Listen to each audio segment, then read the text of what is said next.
I'm whipping. All them boys know, go get it, go hard for the U, we go harder than you. Getting it poppin', 2-1 gun salute. Shout out them boys, football or hoop. Know we the truth, Miami to you. Orange and green, I'm a rep for the team, but you know what I bleed. FCMG. My game face, my game shape like I'm Bolos and D Nasty.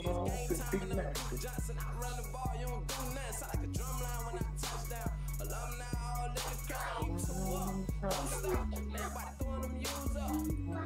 There you up, look at what we do up. There you up, look at what we do up. Look at what we do up. Woo, Damien, what's going on? Oh man, I'm getting close tonight. Another King Shades edition. What's going down? Wow. How about the big news though? Breaking news today. Jeff Thomas is going to Illinois. He's not coming back to Miami. What do you think about that? Wow. Well, it is what it is. Let's see what he does over there. He's got to sit out a year I over think there. he had a better, huh? He's going to have to sit out over there. He can't even play this year. Are you kidding me? So he has to wait another year so he can play for the University of Illinois? Yeah, he's got to sit out. Well, what conference is that in? That's the Big Ten. Big Ten? Oh, well, You got to sit out. Okay, conference, I guess. Yeah. Wow. Comment section's already Over going. here at King Shades, we wish him the best of luck. But I guess we move on from it. We move on to the Jeff Thomas thing, and let's just move. I mean, what is there to talk about? What do we got? Hold on. Hey, you're on King Shades. Hey, this is Anthony. Anthony! Hey guys, honestly, I think there's a reason why he's leaving for Illinois. I think he wants to be closer to home and stuff. So I kind of understand the reason why he wanted to go to Illinois and stuff to be closer to home. I think that's why some of these players transfer is because they want to be closer to their family and stuff like that. And maybe you don't hear about this. Maybe there was a personal issue. Maybe a family member passed away or something like that. No. No, Anthony, no one passed away. I got it. Let me handle this. I got it. All right, go ahead. Continue. Maybe a family member passed away and he missed the funeral and he couldn't go to it. And maybe he wants to be. Maybe there's. You don't really hear all that when the reason why they're transferring. You don't get that information usually. I hear you. I have a few questions for you tonight. Hey, what's up? Are you ready? Can you answer them? Let's see if you can answer them on the best of your ability. Ready? Okay. Will Illinois win the Big Ten Conference? True or false? Hell no. Not true or false? Okay, hell no, it's false. Okay. Will Illinois win the national championship? No. Will you be thinking about Jeff Thomas? Will you be thinking about Jeff Thomas next year this time? No. We can replace them with the receivers we have. Will you be thinking about Jeff Thomas next year this time? No. No. Thank you for calling, man, Anthony. Hey, Anthony. Always love. Thank you, Anthony. Anthony. Yeah. I don't think he left because of family.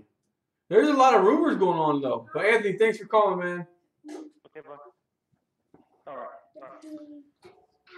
Oh, Tommy Beard. Tommy Beard, don't write me now. I've been texting your phone and everything else, and you don't want to answer your texts and shit. Stay over there in the snow, freezing your ass off over there. But anyways, how about we gotta find out if these rumors are true, Damien. What rumors? They're saying the rumor is last night when they had the whole team, the team together, that the rumor is there was a vote. The players did a vote. They should bring him back or not. Oh man, but we need to reach out. How long do you want to talk about Jeff Thomas though? How long do you want to talk about that? It's over with. He's playing for Illinois. Yeah, but this is what the people are talking about. We need to find out, is this rumor true? Was there really a vote to keep him on the team or not on the team? Can you reach out and make this and see if where are you hearing this? Where it's on Twitter? It's on Twitter and stuff, and it's in the comment section.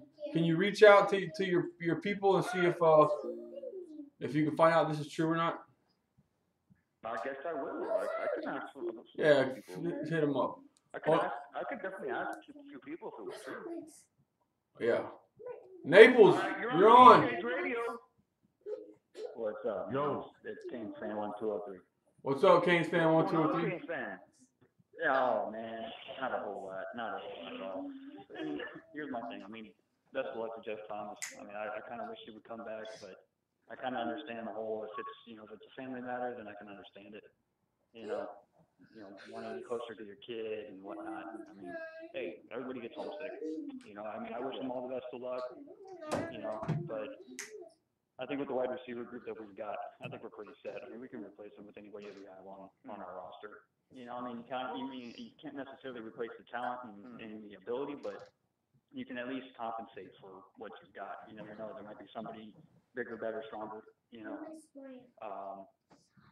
But man, I've been hearing some rumors that Pickens has been contacted. Yeah, I've heard that too. I heard that too, but we'll see. I mean, do you really think we have a shot?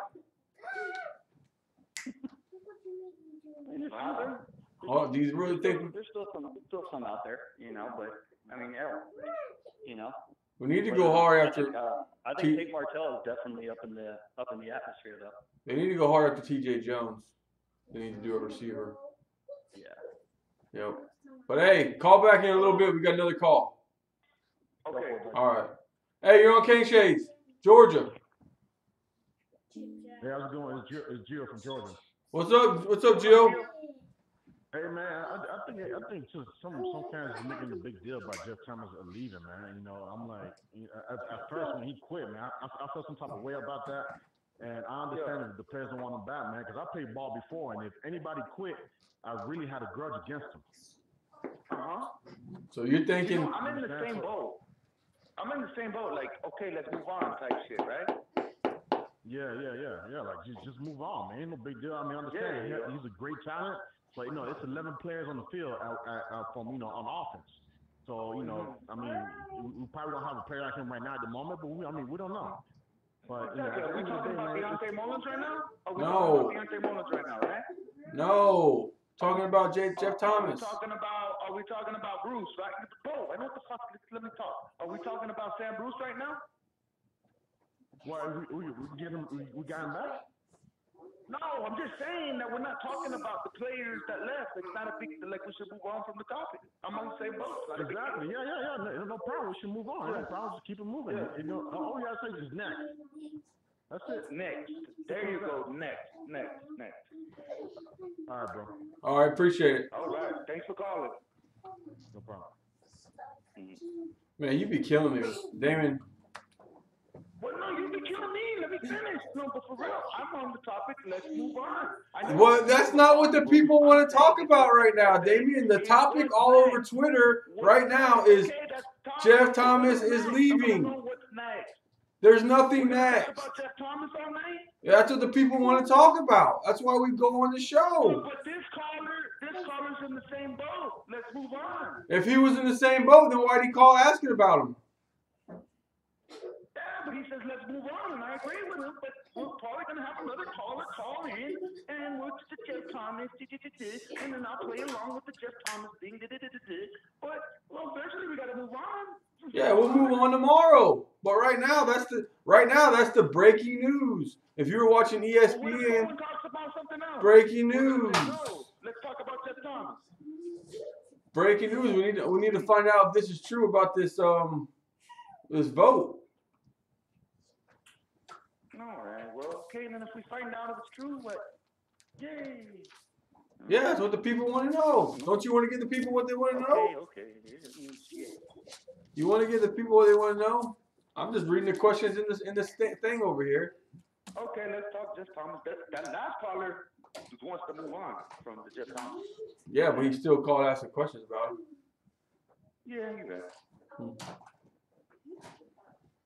Forget Jeff Thomas. Talk about Let's transfer let's QBs. do this. Bo, let's All right, do this. all right. Let's go back to the transfer QBs then. That's what you want to talk about. I think we're getting both of them. I think we're getting both quarterbacks. I'm saying that. I think we're getting both. What do you think, Damien? Yeah, that's what we broke yesterday. It looks like we need to get to the quarterbacks. What do you think? I mean, I saw an article, an Ohio State article said Martell is Miami's if they want him. And then, Feinbaum picked Jason Hurts to come to Miami. Yeah. Well, what's up with that thing in the club? No, I mean in the dinner, not the club, but the dinner. I don't know. They went out to dinner. No, they look like they were having a good time. You see the picture? Yeah, I've seen the picture. And I've seen the picture too. Looks like they had a good time. Oh, yeah? You had Manny Diaz smiling. Mm-hmm. It looked like they had a good time. So what do you, I know they took him out to eat. I heard he went out with some of the players.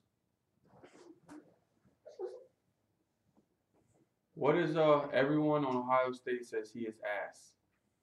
I've heard opposite of that. There was a caller this afternoon that said he lives in Ohio and all the people down there are high on him. They don't want to leave. Manny Diaz is bringing Miami back. Let's hope. Let's hope.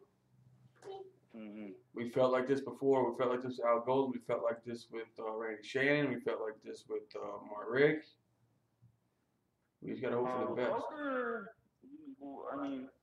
Coker just fell off. Yeah, Coker just, I don't know.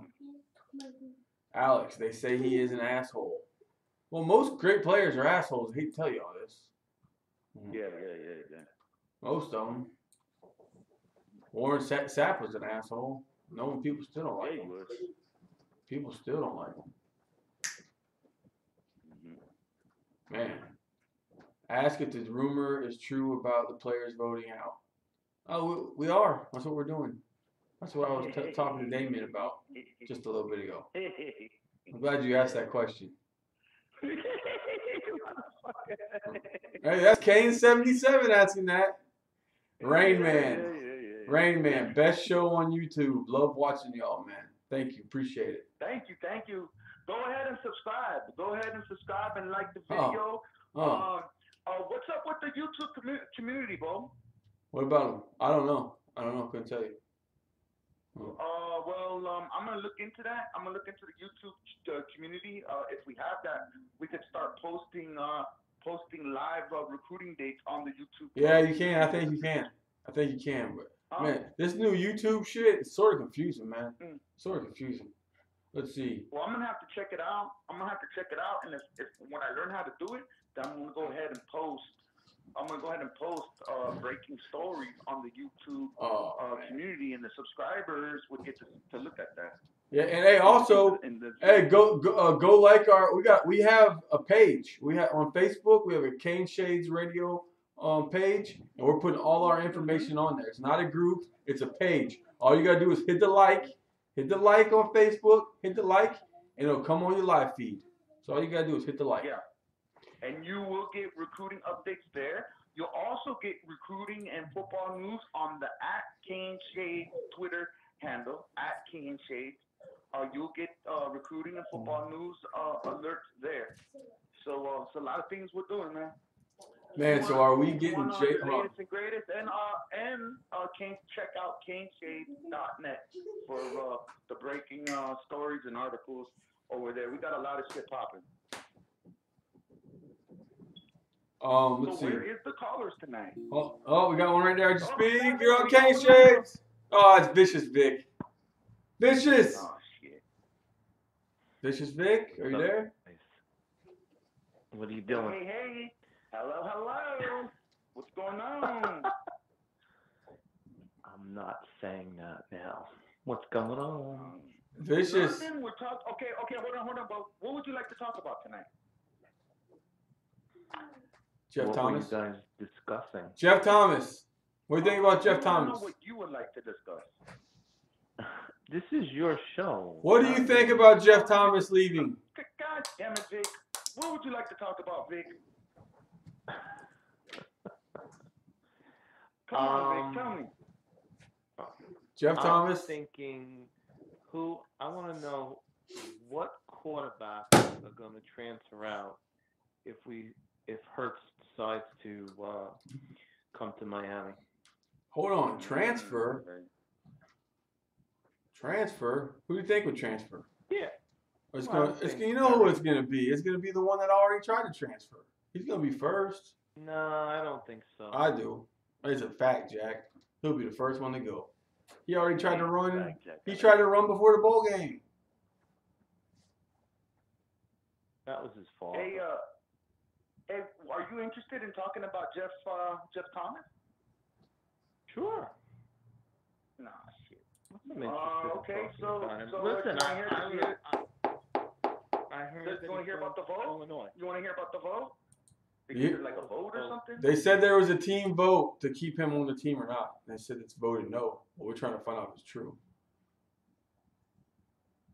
Wow. Yes. See? That's good news, isn't it? I know. All right. You know. All right. I got some stuff. You guys are making me miss all the good stuff in the comment section. I swear. Man. Vic, so what do you think about the quarterback situation? You know? What do you think that no, let me ask let me change the question. Let me change the question. What do you think it says about the quarterbacks that are on scholarship that we're trying to bring in 2 transfer quarterbacks and 1 freshman? What does that tell you? I think the writing on the wall is telling you that they better, step it up. Step it up. Or go somewhere else. They better put the paperwork in. I think that it makes sense to me that Hurts is going to come to Miami. I mean, look, Oklahoma, just to go there and be the next guy after 2 Heisman winners, it doesn't sound like Jalen Hurts. But look, you may as well close your eyes and guess. I mean, I think that he's got 1 year of eligibility remaining, and he'll play right away. And I don't know. I think Miami makes sense. I don't know. I'd love to see him here. I think he would reinvigorate this team. He would show leadership, and he wouldn't put up with shoddy play in the huddle. And he'll get into the lineman's face in the huddle, and the receivers if they're dropping the ball too. Hey, hold on real quick. Rain Man says, "How can I donate?" Motherfucker, we don't take money around here. Go ahead, Vic. I don't know. I'm just that's just my assessment. But thanks for offering. Hold on, bro. But thanks for offering. Maybe later in the future we will do some charity so we can put some kids. No, hey, but since you say that, if we do try to get money, we talked about this. We don't want it for ourselves. We want it so we can give it to these kids so they can go to these camps. So like the one kid came on the show. So why don't you do a GoFundMe on Facebook? Vic, will you let us talk? We're not doing no GoFundMe. Oh, we talked about if we do it because the one kid said he couldn't afford to go to the Army Combine, and some other guys said they couldn't afford to do this or that. So we figured we got some money together. We could help these kids get to these camps and places they need to go because these things are pretty expensive. Yeah. So that if we do ask for money ever, that's what it's going to be for. It will not be for us. I'm not going to sit here and beg you for some money for me to answer a question for you. That will never fucking happen. I swear to you. All right? But go on, Vic. No. I think you should set up a GoFundMe. No, they got a thing when you're on YouTube. You got these other guys on YouTube. They're on here talking. No. We ain't doing that. We ain't doing that right now. Vic, can you fucking finish finish what you were gonna do? What you were gonna say, Vic? No, I think that you could do a GoFundMe on Facebook and set it up. No, man. What the fuck? You were talking about some other bullshit. You were talking about something else. Forget the GoFundMe thing. What were you talking about? I was talking about Jalen Hurts. I think he would bring leadership to the team, I don't think he would put up with nonsense. I don't think he would put up with no hustle, lackadaisical work, not practicing hard. I mean, I think he would be a good leader. Hmm. I really do. I think we're getting Jalen. I think we're getting him. I think we'll get Martell. Plumlee, I don't know. Plumlee, I don't know. What do you, Damien? You think we're gonna get this other kid too? I don't know if we'll get the Plumlee kid. Brevin Jordan's buddy. I think we're getting him because he's gonna have to sit out a year. So he comes here, sits out a year, comes with his two buddies. Enos. Personally, do you think Perry would be able to learn the new offensive scheme right away? Who? With the new offensive coordinator that we have? Who will? Enos? Who's going to learn it right away? It's going to be a whole entire new playbook. Who's got to learn it right away? Porn star. Do you think he's going to be able to get it? I don't know. Jalen Hurts. Jalen Hurts comes here. Jalen Hurts. I have confidence in him learning the whole new entire system by the time opening game starts in September or August 31st. Maybe that's why they're bringing in a graduate transfer, and Hurts already knows the offense. I know he knows the offense, but I think it's. Do you think Perry? I don't know. Pick up? I don't know. I don't know. Vic. I don't know. What will happen? I mean, did it ever occur to you that maybe Rick only ran 6 or 7 plays because maybe he couldn't pick up? So why do you run playbook? Why do you run 6 or 7 plays per Rozier? I don't know. I'm just saying. I don't know. I'm just I'm saying. not here to pick on Perry. I'm just bringing up a supposition. Well, I'm just saying he did it for all the quarterbacks though. All of them ran the same plays. So I mean, it's not just Perry. Yeah. I know. I just think Hurts comes here, knows the offense. What makes me think that there's no confidence in these quarterbacks to trying to bring in Martell, Plumlee. I mean, they're trying to bring in 3 guys. We already have 3. I mean, what we need? There should only be 4 scholarship quarterbacks on a roster. You know, there was a period of time, right, when Kozar, Vinny Testaverde, who else? I'm trying to name who else? Not Kelly, but I believe it. What's his name? Wash, I believe, was on the same team. I could be wrong, but what I'm trying to get at is we used to be quarterback we had all this talent in this quarterback position. There's nothing wrong with having all this talent. Let them compete. We'll have one good year with one quarterback. We'll have another great year with another quarterback. I love this. I really don't think no one should transfer. Somebody's transferring. It's going to happen. I mean, you're talking about someone's transferring. I don't think it'll be Perry, though, to be honest with you. I think it'll be Williams. I mean, Perry got Miami tatted on.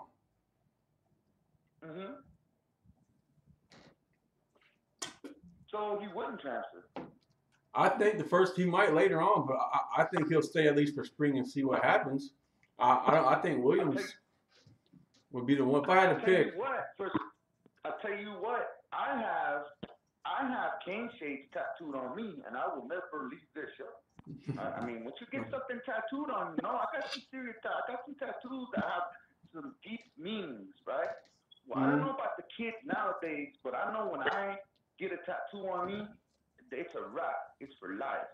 So that should mean something. When you get a tattoo, it should mean something.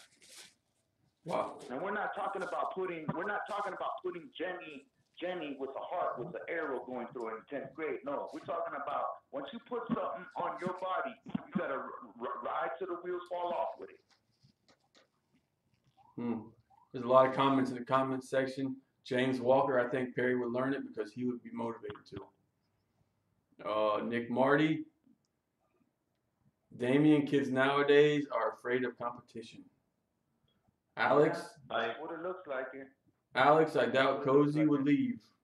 Where would he even go? North Fresh, what's up? Chase, Jeff Thomas is truly gone. Yes, he is. Funny you say that. Oh, shit. Looks like Hurts is going to Oklahoma. What? What? Where'd you hear that at? Jet 305? That's what it's looking like. Man, I would be shocked if he went to Oklahoma. Okay, for the person who did that, for the person who commented that, if you can, please inbox the @KaneShades Twitter handle and let us know a little bit about that, or just stay in the comment section. Tell us why you think that. Or call Who's in. telling you that? Why would you say that? Or call in. It's Jet 305. Or call in. That's even better. Call in 866-501-2993. It's right there, I believe, on the left hand of your screen. Right there with the picture of me, Bo, and Ricky. Right there. 866-501-2993. That's the number.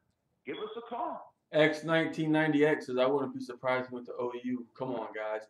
But listen, okay, I hear what you guys are saying, but he goes to Oklahoma. He's got to learn a whole new offense.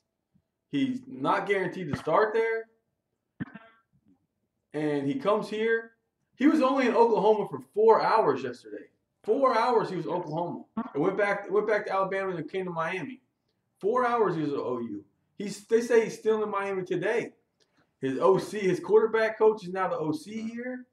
He knows the offense. He's going to be the starter. I just don't see why he wouldn't. Miami has to be the favorite. Has to be the favorite. Yeah.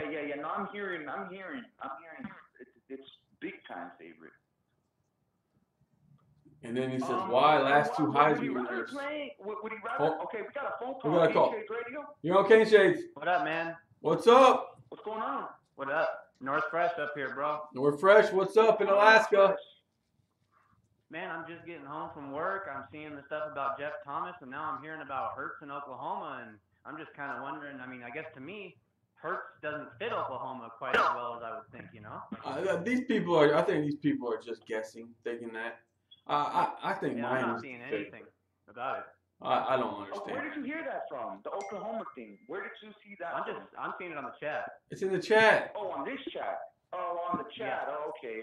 It's in the chat. They're saying that. It's not like you're not seeing it on Twitter. It's here. No, I'm not seeing it from any of my sources at all. That's why I was questioning it. Okay. Well, it's one person that said one thing and everyone's talking about it. Like here. It just kind of blew up, bro. It's not. It's big here in the YouTube thing, but it's not a big story. It's one guy saying. Yeah, I wouldn't think so. Yeah. To me, I guess just Hurts and the Oklahoma offense don't mesh that well, honestly. Not only that, I heard he went to the Oklahoma visit by himself. I heard he came to the Miami visit with his mom and his dad. I mean, that doesn't hurt, man. Family, you already know, family coming along always helps. But Jet 305 says, I want him here, but supposedly his pops really likes Riley and pushing him to Oklahoma. I don't know. I got a question for you though, man. I saw Mahoney is taking off. What's going on? Yeah, he's leaving. He's transferring. They said that he had a meeting with Diaz, and they came to the discussion that he's leaving. So maybe Diaz said he's probably not going to play, and he left. I don't know what could happen, but he's gone. I'm not thinking. Maybe he wants to go with the young guys. I'm not worried about it. That. I'm not worried about him. I have seen a youth movement wouldn't be a bad thing at all. Just a full injection of energy and youth in the program. I have seen that our offensive line coach, what's his name, Butch Berry, he's been making contact with the UCF commit, Marcus Fenger from Fort Myers. He's made contact with him. Good. That kid's 6'6", 290. As much as we can, in my opinion. That kid's 6'6", 296. They just reached out to him today. So. Any news on the transfer portal?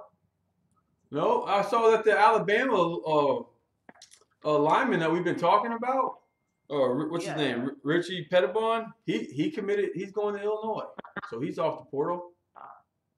Illinois. He's going to Illinois, man. Man, dude, this is getting rough, bro. We need to be able to put our name onto these kids and have schools like Illinois not even become an option for them anymore.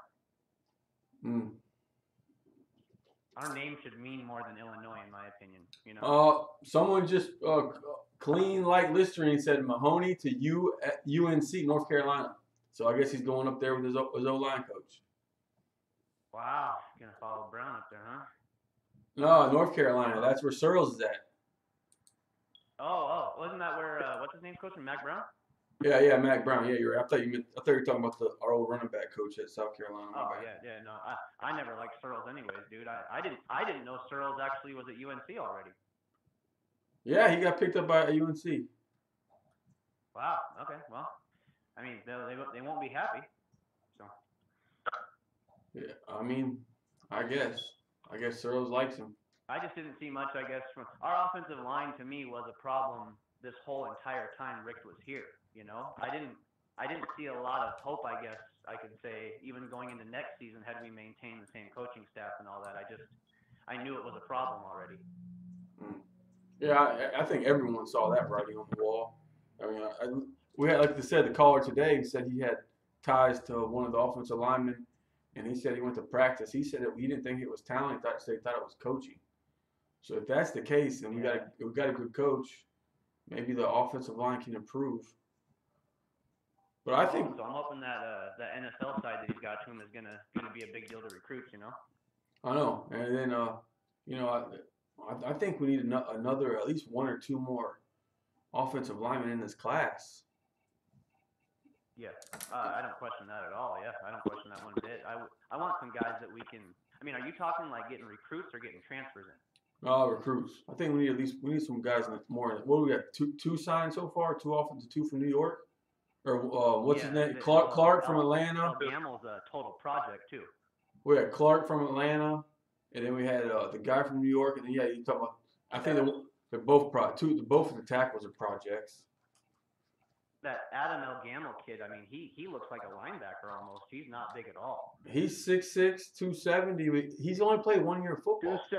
275, and he only played. He's 275. 1 year. He's only played football 1 year. 275. He's only played high school football 1 year, and he was a 3-star recruit. So he's got a lot of upside. He's got a lot of upside. I didn't know he was that big. I mean, honestly, from the pictures, he just didn't really look like he held that much weight. But that's a good sign. The kid is a hard worker. He gets up at 4 o'clock in the morning. He takes a train into Queens, New York. And then he takes mass transportation to get to school. And he doesn't get home until 9 o'clock at night. So that's the kid that you want on this team. Kid is a hard worker. Really? That's some good inside info. All right, I got some breaking news from somebody. It says I spoke to I'm reading this right out of my inbox. I spoke to a source at Miami and was told that Hurts left just a few hours ago. The source said that Miami is actually interested in Austin Kendall. I asked the source what they thought about their chances with Hurts and was told, well, he just left a few hours ago, but we got the feeling Maryland wasn't in it. We also think Kendall would be a good fit. The source said they aren't very sure where Hurts is headed, but they do feel like if Kendall is out traveling and looking for options, does make it seem like there's things that lead them to believe OU might be the spot for Hurt. I am not ready to report that Hurts is going to OU, but I do feel things I am hearing and starting to lean in that direction. Also, this is just one source from Miami. I'm thinking this must be an Andrew Ivins article that someone sent me. Also, this is from one source. Miami was around Hurts on his visit, so they are just giving their opinions. Hope to have more. That must be Andrew Ivins. I'm thinking that's from Andrew Ivins. Yeah. Well, we'll see. That's not what the King Chaser was reporting. No, my bad. That's from the Oklahoma. That's from the Oklahoma 247. That's where that's from. Okay. So Oklahoma's feeling positive. And the person who sent you that is home team, or he got nothing to do with us? That's from a Hurricane fan. Okay. Hey, appreciate giving us that article, man. That was good. That was good right there. Appreciate it. Yeah, we really appreciate that, though. Wow, that was some big info right there, man. Yeah, it is. So I guess the whole Oklahoma thing is a reality. Yeah, it really sounds like it now. It's kind of surprised me, honestly, to tell you the truth. It's not right here in the YouTube chat. They're talking about it. Yeah, I'm noticing that too. That's where I got it from when I originally called. I mean, it just kind of, I knew that was a school that had been mentioned, but I really thought it was more Maryland and Miami, to tell you the truth. So did I, especially knowing he only took a 4-hour visit there. That's what made me. All right, Vic. See you later, Vic. Yeah, I'm very surprised by that. Man, I would be shocked if he picked Oklahoma. I would be shocked. Yeah, me too. I mean, it just, like you said, I mean, the meshing of the offense just doesn't. I guess if I'm him, I'm looking at an opportunity to fit his skill set the best he possibly can with this one last chance he has. Maybe Oklahoma's selling him on Heisman. I don't know what they could be selling him on. Well, what does he fit better in the Big 12 or the ACC? I mean, when was the last time? Let's be realistic. Oh man, I miss my homie Vic. Anyways, let's be realistic. Does he win a national championship over there in the Big 12 with Oklahoma, or does he win the national championship with Miami in the ACC, or come close to it? I'm sorry, come close to it, or maybe come close to his dream. In what conference? I mean, ACC. Let's think about it. You know, Clemson won the national championship in the ACC. Would it? Did the Big 12 have a school in the Final Four? I think you would have a better chance, just as good a chance with Miami. I mean, we have an easy schedule. In the ACC, he fits better in the ACC for some reason. Not only that, we have an easy schedule. I mean, okay. Yeah. We go to Charlotte. Say we have a great year. We go to Charlotte. We're playing Clemson for a playoff spot. Winners in, losers out, more likely. Yeah. What else would you want to put yourself into? Yeah. I don't think they'll beat Texas next year. He's playing Duke. He's playing North Carolina. He's okay, Virginia Tech. He's playing not the Wake Forest. What else? He's playing Pittsburgh and all okay. I just don't. I don't think they can beat Texas next year. Texas has got a lot of people retiring. Texas looks good. Yeah. They're getting back to their old ways again, and kind of like what we're looking to do. Yeah, I think Oklahoma play Notre Dame next year. I don't know. Oh, hey. My thing with Hurts, I guess, inside the ACC is I see a guy who could be looking at. I mean, if I'm him and I'm coming from Bama and what I had to play against at Bama, I'd be drooling to go against some of these ACC defenses if I was Hurts. I really would. Yeah, I know. Especially, man, if he goes to Oklahoma, he's got to learn a whole new offense again. He comes to Miami, he fits right in. They would almost have to adjust in a little bit at Oklahoma to fit him, I'd have to think. Because, I mean, if you look at, him and Kyler Murray are nothing. There's no similarities, really. Not even Baker Mayfield. Except for being mobile. Not even Baker Mayfield. He spent 4 hours at Oklahoma. You came to Miami, had dinner, stayed the night, stayed here all day. Man, you would think it would be Miami, but I don't know. You never know. Did Hurts end up going to live? That was the rumor that he went with some of the players. I think Quarterman and those guys. That was the rumor. Right on. Man, I just want him to get as absorbed and as cool with the team as we can, man. I mean, we talked about this before. I mean, it's just that winning mentality is something that I want instilled in our quarterback room. Yeah, Jeff Lynn says if Hurts just left moments ago without committing, he's going elsewhere. I don't know. But why didn't? I don't know. Maybe he's going home to think about it. But he's got to enroll in class by Friday at Miami. Oh, it's Friday, huh? Mm-hmm. Man, we got to make a move. Has there been anything about Tate Martell coming today? They said he was here today.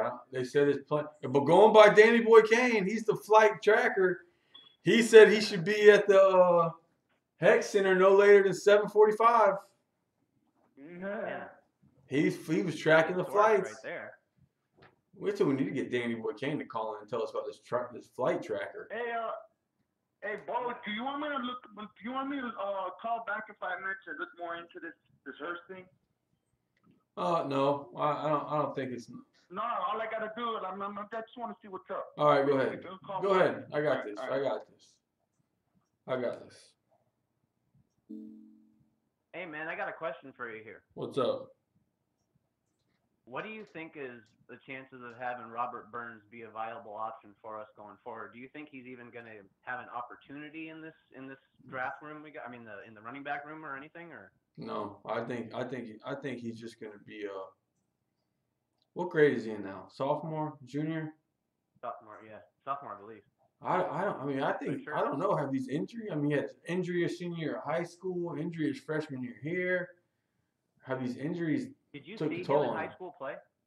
No, I didn't. I didn't saw him in person. No, Okay. I just I saw mean, I highlights. just heard that he had actually like really impressive tape before he got hurt. He did. The tape was great, but the injuries, and as soon as you got to Miami, you got hurt again. So I don't know, man. I mean, sort of like, Yeah. could he have a career sort of like Chalk did? I don't know. Yeah. I guess he'll kind of just blend in where he can get it. I guess we just got so much talent. I guess I was just wondering because it was just something I was thinking about with all the amount of talent we actually have in there. It's just I'm just kind of impressed, I guess, that we finally got some depth built somewhere. You know. Alex says he was the nastiest running back I have ever seen. Yeah, I'd like seeing comments and stuff like that on tape and like reviews from him and articles like where people are like, this guy is a superstar. Yeah, I agree. I mean, this highlight, I had high expectations, but when he got hurt as soon as he got here, I was like, man, maybe he's just injury prone. I watched there was a kid up, because I'm up here in the Northwest, you know, there's a kid up at University of Washington they had with the last name Cooper, dude who like destroyed his knees like, I want to say like honestly like 3 years, like they didn't think he was going to play at all, you know. Dude kept with it, came back and ended up playing a role for him. I mean, it wasn't a huge role, but I'm just hoping that maybe Burns can kind of, you know, show enough, you know, and be healthy enough long enough to work his way into something like that. Worst case, he's gonna have a free scholarship, college paid for. Yeah, anything can't hurt. I mean, I'm sure if he wanted to transfer, someone would give him a shot. I'm sure, you know, FAU, one of those guys would be more than happy to give him a shot. Alex says, dude was nasty on another level. I saw him in person. People bounced off him. Jeff Lynn, Burns is very strong. We will see special teams for sure. Maybe more. Yeah, special teams. I didn't think about that. He could end up maybe being like a sick gunner for us or something, you know? So we're like Homer. Homer was great on special teams, man. Homer was a tough dude, man. That's one thing. Like, I mean, I like that he looked to get physical. You know what I'm saying? Like, I like that. Hold on, we got another caller. You're on Kane Shades. You're back. What's up, bro? Kane fan. So Kane fan, what are you thinking, man? Now that people are starting to say Oklahoma. I wouldn't get too like all hyped up. I mean, for me, I wouldn't. You know, I mean, it's also, you know, it's, you know, news is news, but at the same time, if it's not definite, you know what I'm saying? I mean, he could just be going back to the hotel, mulling it over, talking to his family, rolling over his options. You know what I'm saying? It's still up in the air that he can possibly either go either way. I mean, my whole thought process is you picture it this way. If Hurts and Martell come down to Miami, right, expect at least 2 of the quarterbacks at Miami right now to book. I figure Williams will be out the door pretty quick. No. I think it would be more Perry and Weldon. Really? And here's the reason why. Mm-hmm. Perry's going to be redshirt sophomore next year, right? Mm-hmm. You look at Williams, redshirt freshman. Okay, he still basically got technically with the redshirt. He got technically 5 years of college in him. You can at least get 4 good years out of him. You know what I'm saying? Perry, not the longevity thing. Yeah. Right. It would be more. You have to look at it like Manny Diaz is a strategic guy. So is Enos. Enos is also a methodical, strategic guy. He's looking at it from the standpoint, who am I going to have as far as longevity? Jalen Hurts only has 1 year playing time. Martell has what, 2, maybe 3 years? I don't know what his time is, but I think at minimum, I think he's got like 2 or 3 years, I think. So you figure that gives Williams a whole bunch of room to learn from Enos and practice on all of his technique. You know what I'm saying? He has a quarterback that he could literally mold in Williams. You know what I mean? I'm sure. Like, and I said it. Yeah, Yeah. Oh, I was just saying. I was agreeing with you. Yeah. Sorry. No, it's all good. I mean, it's, you know, from a strategic standpoint, that's how I'm looking at it. Granted, Perry is one of those guys who wants to play now. I get it. you know, but how well is he going to excel in the Enos system? You know, granted, he did play in a spread set when he was in high school. So I mean, that might be geared to his specialty. So he may excel in it. I could be wrong, you know, and Williams could possibly be the one out. But for sure, I would say Cade Weldon would be the first one to transfer, in my opinion. And I don't think he's probably really the best quarterback we have on the roster. I didn't really see much from him when he came in and played, you know. And especially in the first year when Mark Richt took over the system and Cade Weldon came in, he looked great maybe first outing, but second outing didn't really look too hot. You know, game time was a little fast for him. Granted, first game jitters, but you know, still he didn't really look at it. He didn't really look the bunch. You know, but for me, it would be. Do you possibly know like how big maybe Perry's playbook was in high school compared to what Enos might be putting on him too? Because I know Enos could drop a pretty extensive playbook from the sounds of it. Yeah. Oh, he could. I mean, Enos has a playbook that probably goes for about a mile. You know, and I don't really know what Perry's what the whole playbook was with Perry. I don't really know exactly how many plays he had to run when he was in high school. You know, give or take, you probably have maybe 20, 25 plays that you run in high school on offense at minimum. Maximum, some of the high school, some of the bigger, better class high schools run about 40, 50 plays. You know, but like I said, I don't know how big his playbook was when he was in high school, but from the looks of it, you know, really a lot of what I saw was more running from Perry than I did see passing. And when I did see passing, don't get me wrong, the kid's got a cannon under an arm. I mean, unreal. Oh, hell yeah. I mean, it doesn't even look like he's even trying to throw when he throws the ball. So, it looks pretty cool, actually. Yeah, well, and according to Braxton Berrios, he was on the other side of the field, and he can hear Perry whipping the ball. So, dude's got an arm. You know what I mean?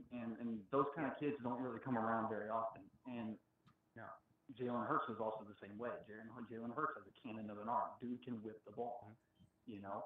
So you never know. I mean, he may excel in the system. It's a 50-50 for me. I mean, I'm just looking at it from a strategic standpoint. Perry, for me, would probably be the first kid out. You know, Cade Weldon wouldn't be too far behind. Williams, from a strategic standpoint, has the longevity behind him. You know, to be able to learn the system, walk the guy along. He takes over the reins after Martell and Hurts leave. Done. There you go. You got your quarterback of the future. Hey, let me ask you a question here. This is in the comments section. If we don't land in any of these big-time quarterbacks, is it a failure?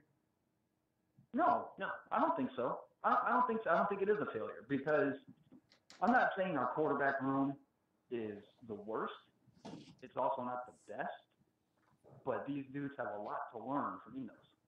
And with him being a quarterback's coach first, primarily, granted, yes, he is the offensive coordinator, but with him having that quarterback tutelage, to be able to train and condition the quarterback to what he believes is an embodied quarterback. I mean, look at what he did with Jalen Hurts and Tua Tagovailoa. You know, that right there. But that Tua is a beast now. Tua is a beast. Tua is a monster. You know, the records he set last year speak the numbers itself, and that was working with Dan Enos. Well, hey, thanks for calling. Thanks for calling, man. Call back. I'm gonna have you call back in a little bit. Yeah, sure, not a problem. Yes. So, hey, if you think if they don't land one of these guys, is this a failure or not? Give us a call. I think if we don't land one, I think it's a failure. I think it's a failure. We got to get one. We have to get one. If we don't get Tate or Hurts, I mean, who is your number 3 guy on your map? No, we got to get one of these two. It's got to be a dunk. We got to slam dunk this thing. You got to have a plan B just in case, though. You got it. I don't know who their plan B is. I want to think about that. I think Tate Martell should be a slam dunk because I mean, you saw what's his name, Bubba Bolton tweeted out today. I'm putting pro tweets for him coming here. I know Brevin Jordan's been in his ear. I mean, dude, every time I hop on Twitter, Brevin's making some kind of a comment to him about something about Miami. Man, it would be Josh. Ayers says Plan B would be QB Ben Hicks from SMU. I watched his film. He looked That's a pretty name good. we see a lot. He looked pretty good. I watched his film. I like him. I haven't heard a lot about it from our end of things, though. I mean, I hear fans talking about it. I just haven't heard a lot of Yeah, no, really. I don't think there's any Miami. I don't think Miami's contacted him. Maybe if we struck out 2 and say maybe by tomorrow's Tuesday, maybe by Tuesday we don't find out. Maybe they go on. Sam Camacho says yes, it's a failure. How do we not get Tate? His friends are here, and we don't have a QB. Hicks is gone, bro. They say Hicks is gone. West Virginia, who's he looking at? Who's that? Hey. Oh, Louisville. Okay. Louisville. What did I tweet them? Texted them earlier. Man, I'd love to get him in there. Me personally, I worry about Perry for the simple fact that I kept hearing rumors about him not being able to absorb Rick's playbook. And in my opinion, which wasn't a very extensive playbook, I guess I'm a little worried, but at the same time, Enos is such a good quarterback that I wonder if he could truly tailor an offense for a guy. You know what I'm saying? Like actually simplify it for him. Uncle Joe says Jalen Hurts and Tate Martell will come to Miami, bro. Uncle Joe, I hope you're right. Hey, remember other night you guys were asking me about Leonard Manuel? He just committed to Florida. Yeah. He just committed to the game. No way. Yes, he did. That's his 3rd commitment already. Tennessee, Miami, Florida. How long was he committed to? I don't know, maybe a couple months. He committed to Notre Dame game, so he got all up in the hype. Committed to Notre Dame game. And now he's a freaking Gator, huh? And before that, he was Tennessee. I know there's 2 of his teammates on his high school that are committed to Florida, so I saw that coming. They're actually getting some talent. Shit. Damn it. Well, I mean, I kind of figured he'd bounce around, dude. He seemed like a guy that kind of got hyped a little bit and kind of followed the trends a little bit, you know? Yeah. There's going to be kids like that, especially in South Florida with how much they're catered. There's going to be kids like that every damn year. I mean, you got to think, when these guys, let's see, Manuel's been big time since he was a freshman because he had Cozy as his quarterback when he was a freshman. He's been up. I mean, he's got all the attention since his freshman year. I remember when he was in 8th grade, he was getting attention. So these guys are getting their heads just blown up. 8th, 9th grade. I mean, you're what, 15 years old, 14 years old, having these college coaches call you and tell you this and that. It's crazy. I know that my 15-year-old brain would have soaked that in and I'd have rode with it, dude, and I'd have felt like the man. Really? Oh. Yeah, it's not a good thing right now, dude, for them to be hitting their head like that. That young dude, I mean, but it's just part of the game now. It's literally going to be that way from now on. So it's just part of a game we have to play. Yeah, I know. I mean, we're not going to get all of them. I mean, what they need to do though is, they need to do like Clemson. If you commit and then you decommit, you're not coming back on this. You're not coming back. Because I remember, yeah, I'm with that, dude. 100%. I remember a few years ago, I used to be around Blake Vincent quite a bit, and he was committed to Clemson. And I remember the Gators would blow his phone. We would be right here, and the Gators would be blowing his phone up. And I'd be like, why don't you go take a visit? You can sneak there. He's like, man, if I sneak there for a visit, they will pull my fucking scholarship in a second. I'm like, really? He said, yeah, well, they don't play. He said, they don't play. Yeah. I mean, dude, that's like we're premier. If you want to be part of this, you're gonna be part of it. If you're not, we will find someone to replace you. We will. Yeah, I know. That's what they should do. If you're committed and you go take a visit, I mean, even if you don't decommit, if you're committed to Clemson and you go visit somewhere, you're done. You're off their board. You're not having no more scholarship. You're either 100%. When you commit, he said, Dabo told him, if you're committing, you got to be 100% in. If you're not 100% in, don't do it. And you see Clemson, you don't see that many decommits from Clemson. You don't see that many. You really don't. No, not at all. They don't make a whole lot of offers either, though. I always scan the offers at the end of the year to see about like just how many schools are putting out. And I was actually impressed to see how few offers Clemson put out. I mean, they get their targets, they lock in, and man, I mean, they do a great job. No, I mean, how many decommits do we get? It seems like we get fucking at least 10 decommits a year at the minimum. Seems more than that. I think but we God, at least we've got to lead the P5 schools in that category. we have to. I mean, we get these guys to commit in like 9th, 10th grade, and the next thing you know, Alabama and these schools come offer them, and the next thing they're decommitting. It's just crazy. I just hate that out of towners can come in and have that much pull over us still, man. It just blows my mind, I guess, dude, that these guys got that much pull in our freaking backyard. Gunner says, I don't see Hurts at OU. He was literally in OU for 5 hours and then was on a plane to Bama. Wow. Who is this? Hey, man. Yeah, you're on Cane Shades. Hey, Northridge. Hey, Bo. This is Anthony. Anthony, what's up? Hey, I have a question for you and Northridge. Do you think we should move D Wiggins to the slot and have Jeremiah and Brian as our number 1 and number 2, or D Wiggins is more of a outside receiver? Man, I don't know. I got to let the coaches make that call. I don't know how this is gonna work out, to be honest. I like D Wiggins' short speed burst for the slot. Actually, wouldn't be a bad thing in my opinion. Honestly, I mean, we're gonna need a guy to play that role, a possession type receiver, and in my opinion, he's got the short, quick burstness to pull that off compared to some of the other guys. And Bo, the quarterback you were trying to think of was from 2020. Who's committed to Alabama was Carson Beck. Carson Beck? Yeah, that was him. 2020. Man. That's the quarterback that Enos can probably get to decommit from Alabama and commit to Miami, which would be ridiculous. First, I don't believe that. I gotta see. It's gotta happen. I mean, I just can't see some kid being committed to Alabama this long and decommit from there. Even though Enos was the one that recruited him. Well, we're gonna find out how good of a recruiter he is. We're about to find out. We're gonna find out real quick, actually. We're gonna find out how good of a recruiter he is. If he can't get Jalen Hurts here, man, I'm gonna have a little bit of concern. Thing, I don't think that's gonna happen realistically. He's gonna go to Auburn with Malzahn, to be honest. He looks like a Jared Stidham type quarterback, to be honest. He looks like Jared.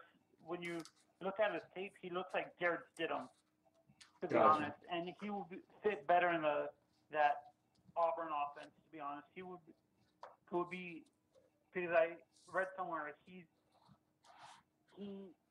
going to visit Miami, but the favorite for him is Auburn. Auburn. Well, Anthony, thanks for calling, man. Appreciate it. Okay. We love the info. Okay, bye. We got Russell Harrison. He says Maryland has Alabama's OC as head coach. We have Hurts QB coach as our OC. I think it'll be us or Maryland. I agree, but this Oklahoma thing's starting to pick up some steam. I don't know. I think we should be the favorite. Don't you think? Dude, I still fully think that we got to be in the driver's seat still. There's no doubt about it. I mean, I don't know. I mean, there's going to be rumors. It's just the way it's going to be, especially with this whole transfer portal thing just blowing up. There's going to be rumors. But, I mean, dude, we had the guy here. He stayed here. He had family here, the whole thing. I mean, I still think we're in the driver's seat. I really do. Yeah, I do too. I just, man, it just shocks me to see this Oklahoma stuff come out anywhere. I swore that this would be a slam dunk. I figured he could commit before he left. I didn't hear about Oklahoma like even 2 days ago being an option, really. I just felt like he would commit before he left. I figured he'd be leaving today. He'd commit to his old coach, and we go about our business. That's what I was hoping. I wonder if that's got like Diaz and them worried. I mean, honestly, they had to be wanting that. There's no doubt they wanted it on site. But I wonder if that is, throwing a wrench into their plans even, where they're kind of like, shit, Yeah, I don't know. I hope not, man. We just got to keep at it. I mean, we're going to have our players are going to openly recruit, do the best that they can. I mean, we know that, I'd like to have some more guys get a little more vocal, but we got a pretty good presence online. Look, Jet 305, he's going to Oklahoma. I'm telling you. Jet, you need to call in, man, because I want to hear your thoughts on this. He's confident. I want to hear your thoughts on this. Who's going to go? Come on. You're telling me his quarterback coach or his old OC can't seal the deal, but Riley at Oklahoma can, who doesn't even know him? Man, it's hard to believe. I mean, Enos can flat out go to Hurts and tell him, I can tailor make the offense to fit every detail that makes you good. I know what works. We've done it before. We can even add some new fun, cool crap to it if you want to or whatever. But I got you. No one else can say that to him. Nope. I just think, oh man. I mean, and then the rumors are is Oklahoma thing, dude, is Enos is the one that talked to him into playing the year out of Alabama. So he's the one that kept all that together, huh? That was the rumor, that he was the one, that talked to him and kept him his head right. They just stay here, play it out, see what happens. So, I mean, we'll see. I mean, dude, the fact that he got him to stay was, in my opinion, that was a big deal because I saw Hurts leaving. When all that went down, I figured Hurts was gone when Tua got that job. But be able to keep him in and maintain him, there's got to be a great connection between those two guys. There just has to be. Yeah, if that's a true statement with rumor, it's got. I thought it would be a slam dunk. I thought he'd be committing before he left. Jet 305 says Pops is sold on Riley. Man, but does he fit Riley's offense? Wants to enjoy himself though.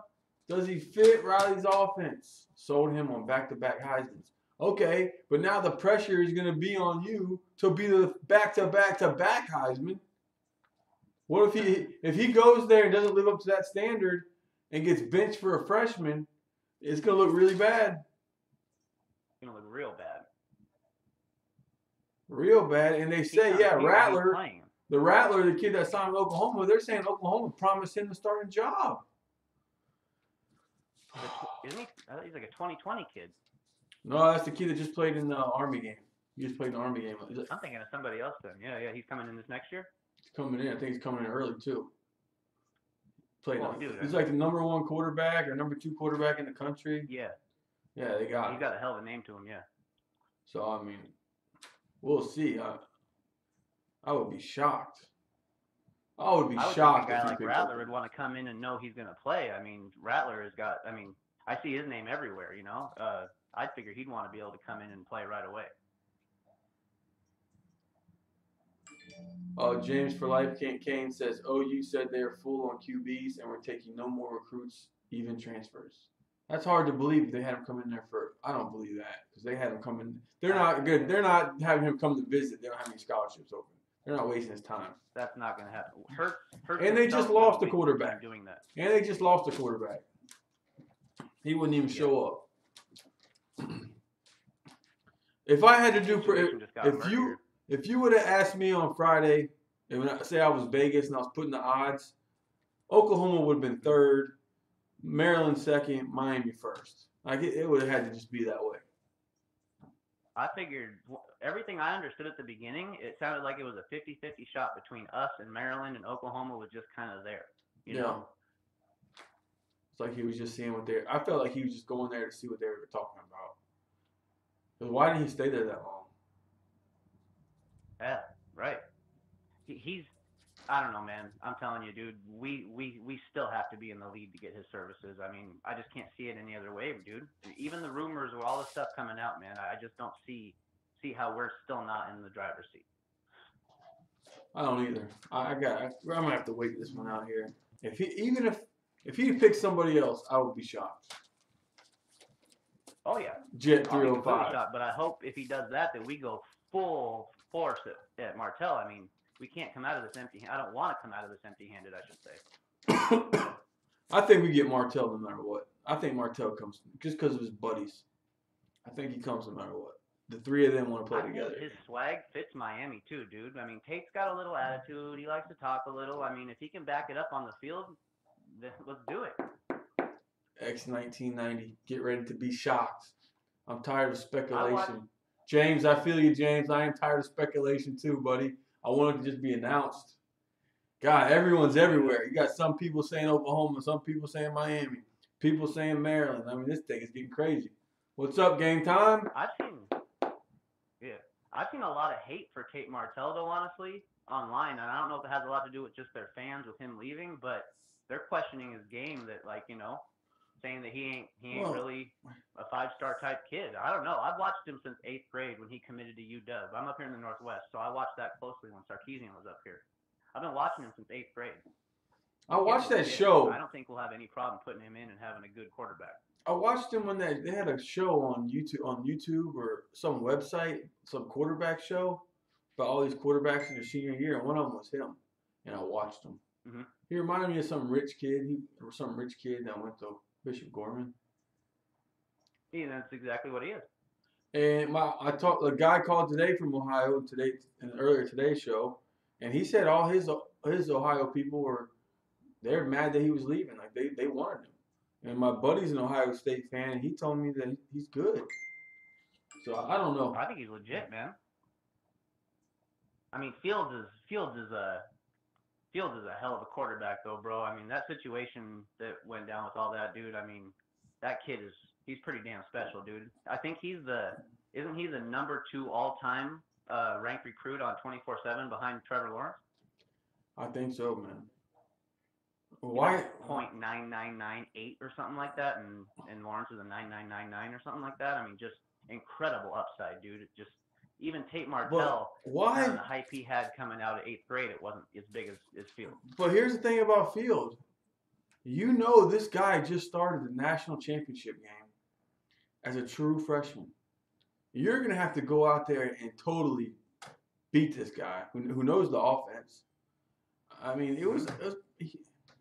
I don't care how good you are. I mean, Trevor Lawrence did it. I mean, that's how good he is. So is Fields really this good if he couldn't go in there and beat out a freshman guy? Trevor Lawrence beat out a senior. They had no problems letting Kelly Bryant walk. No. None. And I see That's why. a bold move right there. That's a bold move. Well, that's because they saw in the practice field what the deal was. Just like that's why I keep going back to the Jared Williams thing, and everyone's saying how great he is. Then how come he didn't get on the field? I mean, if you're a coach, you're paid to win. When it comes to these quarterbacks, bro, and I've been trying to stress it honestly, I truly don't believe that we know what these guys have since we just came away with John Richt as their quarterback. I'm at the point where I almost don't want to judge them because I feel like their the quarterback coach they got was so bad, bro, and the offense was so stale. We really don't know. Josh Ayers just put on there Martell in high school, 113 touchdowns, 9 picks. Oh, that's fucking insane. Incredible stat. That is fucking insane. He also had an all-star team to play with too. What's the odds on that? What's the percentage on that? God. Dude, did you see? Remember, Jake Browning? Jake Browning had even higher stats than that coming out. Jake Browning had the national touchdown record in high school coming out of high school.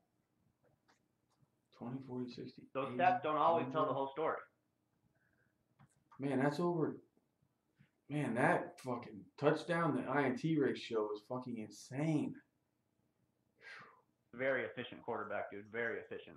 What I like about him is if he doesn't have it deep, he has no problem checking down. I watched some of his game tape, and he has no problem just letting the game come to him. He'll just take what the offense or the defense gives him. I gotta go watch Martell's high school tapes. I gotta go check this guy out. Mike Williams. He's impressive, dude. I mean, he's extremely mobile. Unreal. He's not big. He's got a little wider shoulders than people kind of. You have to see him in person. I've seen him in person twice, but that was also 3 years ago and 6 years ago. So he's a little different now, but he seems to be a little wider now and a little more built. I think he can do something, man. I really do. Really? Who the hell is that calling me? I don't know. Wow. Let's see. Jackie Harrison's good in high school too. Looks like Manziel. Gunner, who did he recruit among the best? Tate Martell, John Plumlee. I don't know if we're gonna get Plumlee. I don't think we're not gonna get this guy.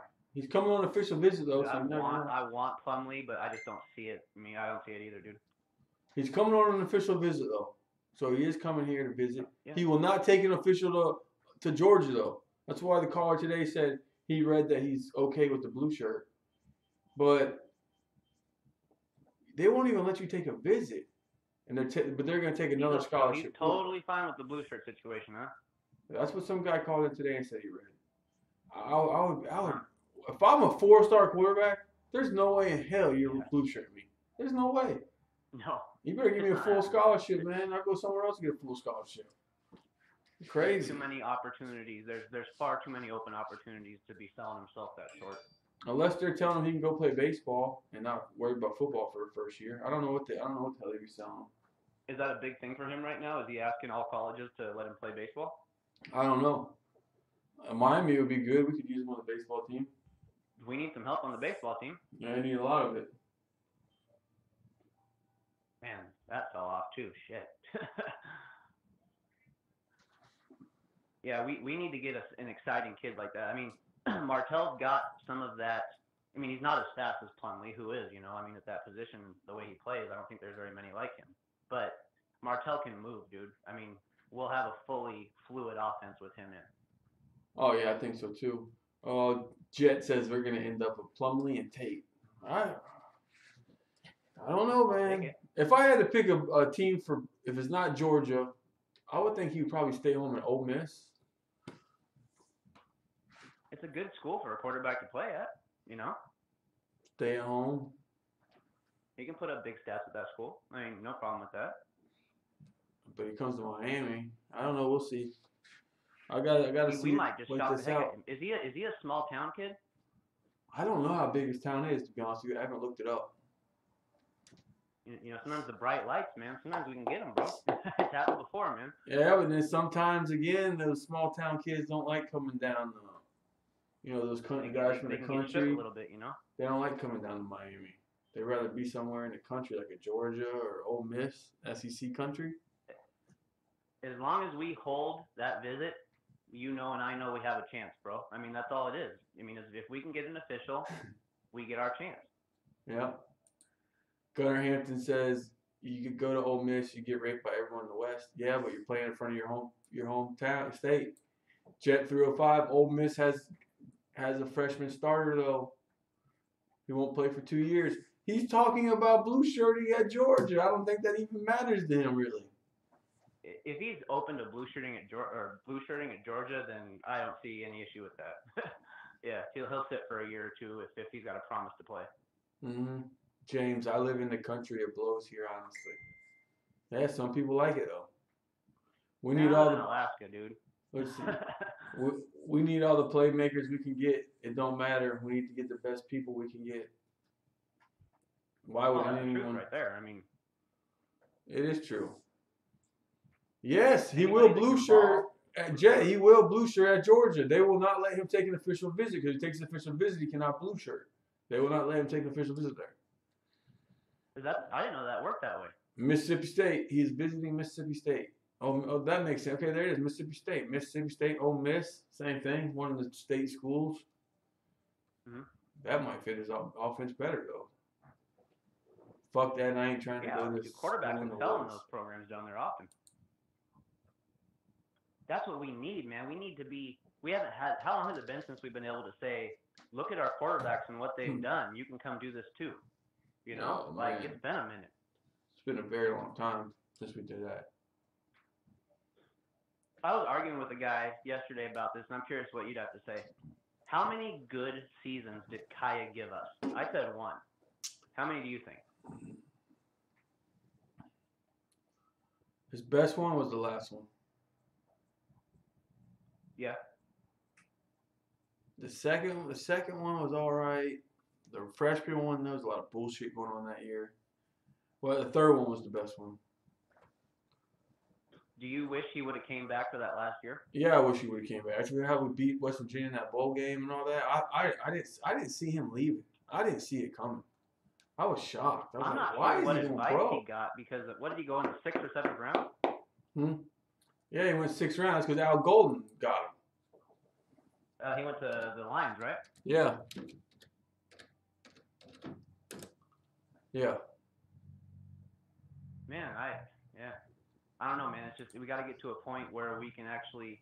Well, what Enos can do is, yeah, he can't say that I did this in a Miami uniform, but he can show them the tape. He's got the literal footage. It's not like we're bringing a guy in who has footage from 2 different schools, you know, and all that stuff. I mean, this guy gets to bring in national championship winning footage into the Miami locker room.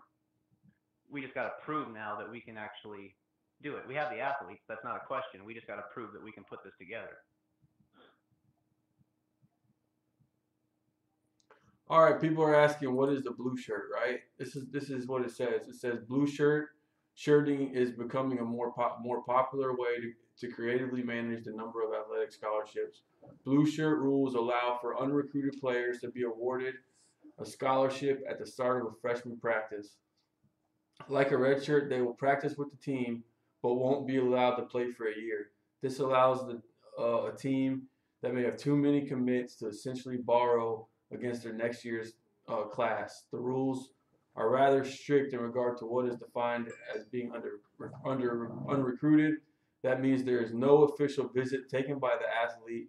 The coach didn't visit the athlete at home, and there was no national letter of intent signed and no form of athletic aid. So, like I said, he can't even go visit Georgia. I don't know how they got him to them. How did they even get in contact with him and get him to agree to this? It says you're not even supposed to get. High 4-star kid. You're not. It says you're not supposed to have any kind of contact. It's supposed to be an unrecruited kid. Doesn't make sense to me. I don't like the sound of that one. So then, what's the difference between a blue shirt and a gray shirt? Then, do you know? Hold on, I'll see it right here. Let's see what gray shirt is. Let's see, gray shirt. This is one of the more challenging situations. In some cases, gray shirt offers are made by programs that have more commits than roster spots. Most coaches try to clear about offers being made, but some student athletes who committed early have been surprised to learn they have been gray shirted. A gray shirt offer means the athlete will be on scholarship at the start of the second semester. This delay scenario is most commonly seen in football. So I guess you're getting your scholarship on the second semester. So it can actually surprise the kid as well. Yeah, so that means you come. That means you don't start school until after the football season's over. It's only me. Vic, what's up? going on? Nothing. What are you guys talking about now? Oh, we were just going over Gray shirt. Gray shirt, blue shirt, all this shirt shit, and how this kid is a blue shirt, and how did Georgia get away with making him a blue shirt? Oh, GC said money, money, money. Yeah, I don't know if this kid is a money bag kid. I just saw on the Inside the U that the kid from UCLA, the grad transfer, the defensive tackle, is coming to town for an official visit. That's great. Nice. That's great. We need him. Yeah, Nice. we could use a little depth, with some experience at that position. Was Mahoney supposed to come in and start for us this next year? I don't He think played so. 10 games last year. I mean, there's got to be a. I He went with Searles though. He going to UNC with his boy Searles. So I guess Searles talked him into it. I didn't know if we were going to need an immediate, type thing for him. That's where the transfer portal comes in. Guys with a little bit of playing time already. That you can I looked some of these guys up. earlier. I know I was looking for that lineman from Alabama earlier because I was writing down some of these offensive linemen that were available. That's when I saw Richie Pettibon went to Illinois. I mean, we got this Ian Pfeiffer from Vandy. We got DeAndre Love from Indiana still there. Zeke Martin from Illinois. What? Pettibone's going to Illinois? Yes, he's committed to Illinois. Wow. Yes. Not expecting that. Oh, Miami's going to see a Florida State commit on Monday. Who is this? Travis J. He committed last. Oh, that's the Madison kid. Madison. Man, we're not getting him. Madison County. He's right there next to Florida State. I would be shocked. There's no way they flip him. He said that he's going to visit multiple schools, including Florida this upcoming weekend, and Tennessee is involved too. Oh, if that's the case, we got on him too late. I don't understand. Something I'm watching with this recruiting thing here late. We're trying to go find these guys to replace somebody. But I think we're going after guys we don't have a shot at getting. He's not a guy we're getting. We never get Madison County This guys. has happened a couple times now. It happened with the quarterback that went to UNC too, Sam Howell. We got on him way too late. I mean, but I understand getting on a guy late, but you cannot go get a guy from Florida State, Tennessee, and Florida when they've already been on him for a year or months. And now you want to jump on them in the last month and think you're going to pull them from one of these schools? It's not going to happen. Maybe if you get a UCF or a USF. Left a shit deal though, Yeah, but they got to do this. You got to go find a kid that's committed to USF or UCF, or you got to go try to find one of these kids that have been overlooked. Yeah. This is what's aggravating That's me. what I don't get is why have we not been using that route more? That's something that's always kind of caught my attention. Like they're pulling in really good, talented kids at UCF in these schools, kids that we could use, and our offer is going to mean more at the end of the day. So I've always wondered that why we're not kind of looking to that more. That's why I like that they're actually, because look, I've seen that our offensive line coach has been looking at 3 guys. Darius Washington, who's committed to Mississippi State, right? I don't know why we're going after him this late. And then Ira Henry from St. Louis, who has Florida State, all the big offers this kid fucking has. And then we go after the kid Marcus Fanger from Fort Myers, who's 6'6", 296, who's committed to UCF. Now, if I had to pick one of those guys we could probably pull, it's probably going to be the Marcus Fanger kid that's committed to UCF. It's probably not going to be one of the other 2. I don't know. And man. I wish we'd almost more just focus on putting our resources into getting the kids we know we can get in and then just get it going. I mean, we have to take a shot no matter what. We got to take our chances, but I don't want to lose out on this kid because UCF gave him more attention. Yeah, but you got a better chance of flipping him than flipping a kid that's been committed to Mississippi State for 2 years. Oh, no question. And I mean, unless they know maybe Mississippi State is running out of room. I mean, they would know more than we are, but we'll see. Yeah. We'll see. Yeah, but I don't see us get Darius Washington. I don't see it. I haven't seen him being a big pull for us at all. I mean, everything I read on it anyways doesn't sound like we have much of a shot. I don't even know why we're even wasting our damn breath. I don't even know why we're wasting our breath. Is there something you think though, where it's like Diaz and them are doing it just to see what kind of power they do have currently? Like, let's see what we got, maybe. We don't got none. He has to know we don't got that. I mean, what? We're not getting this J kid. Gotta try though. Well, let's go find someone we know we can get. Let's go after some other guys. I mean, there's more guys out there we can get. There's still talent to be get. There's plenty of talent. I mean, not plenty, but there are still some definite talent left. It is. You just got what I see. A lot of these college coaches, they're lazy. They go off of what school offered what kid and what the recruiting services is saying. A lot of the times these recruiting services are wrong, but sometimes the coaches need to go do their own homework and find out what kid. You know what? The kid, the safety, the Patriots, Devin McCourty. Yeah. He was a 2-star recruit, and he was out of either New York or New Jersey. The guy's an all-world cornerback and safety in the NFL. He's probably going to be in the Hall of Fame. Hall of Fame, stop. Stop, I don't Vic. know about Look at the guy. Hall of Fame, come on. I don't know. Devin McCourty, look at his stats. He's not Hall of Fame.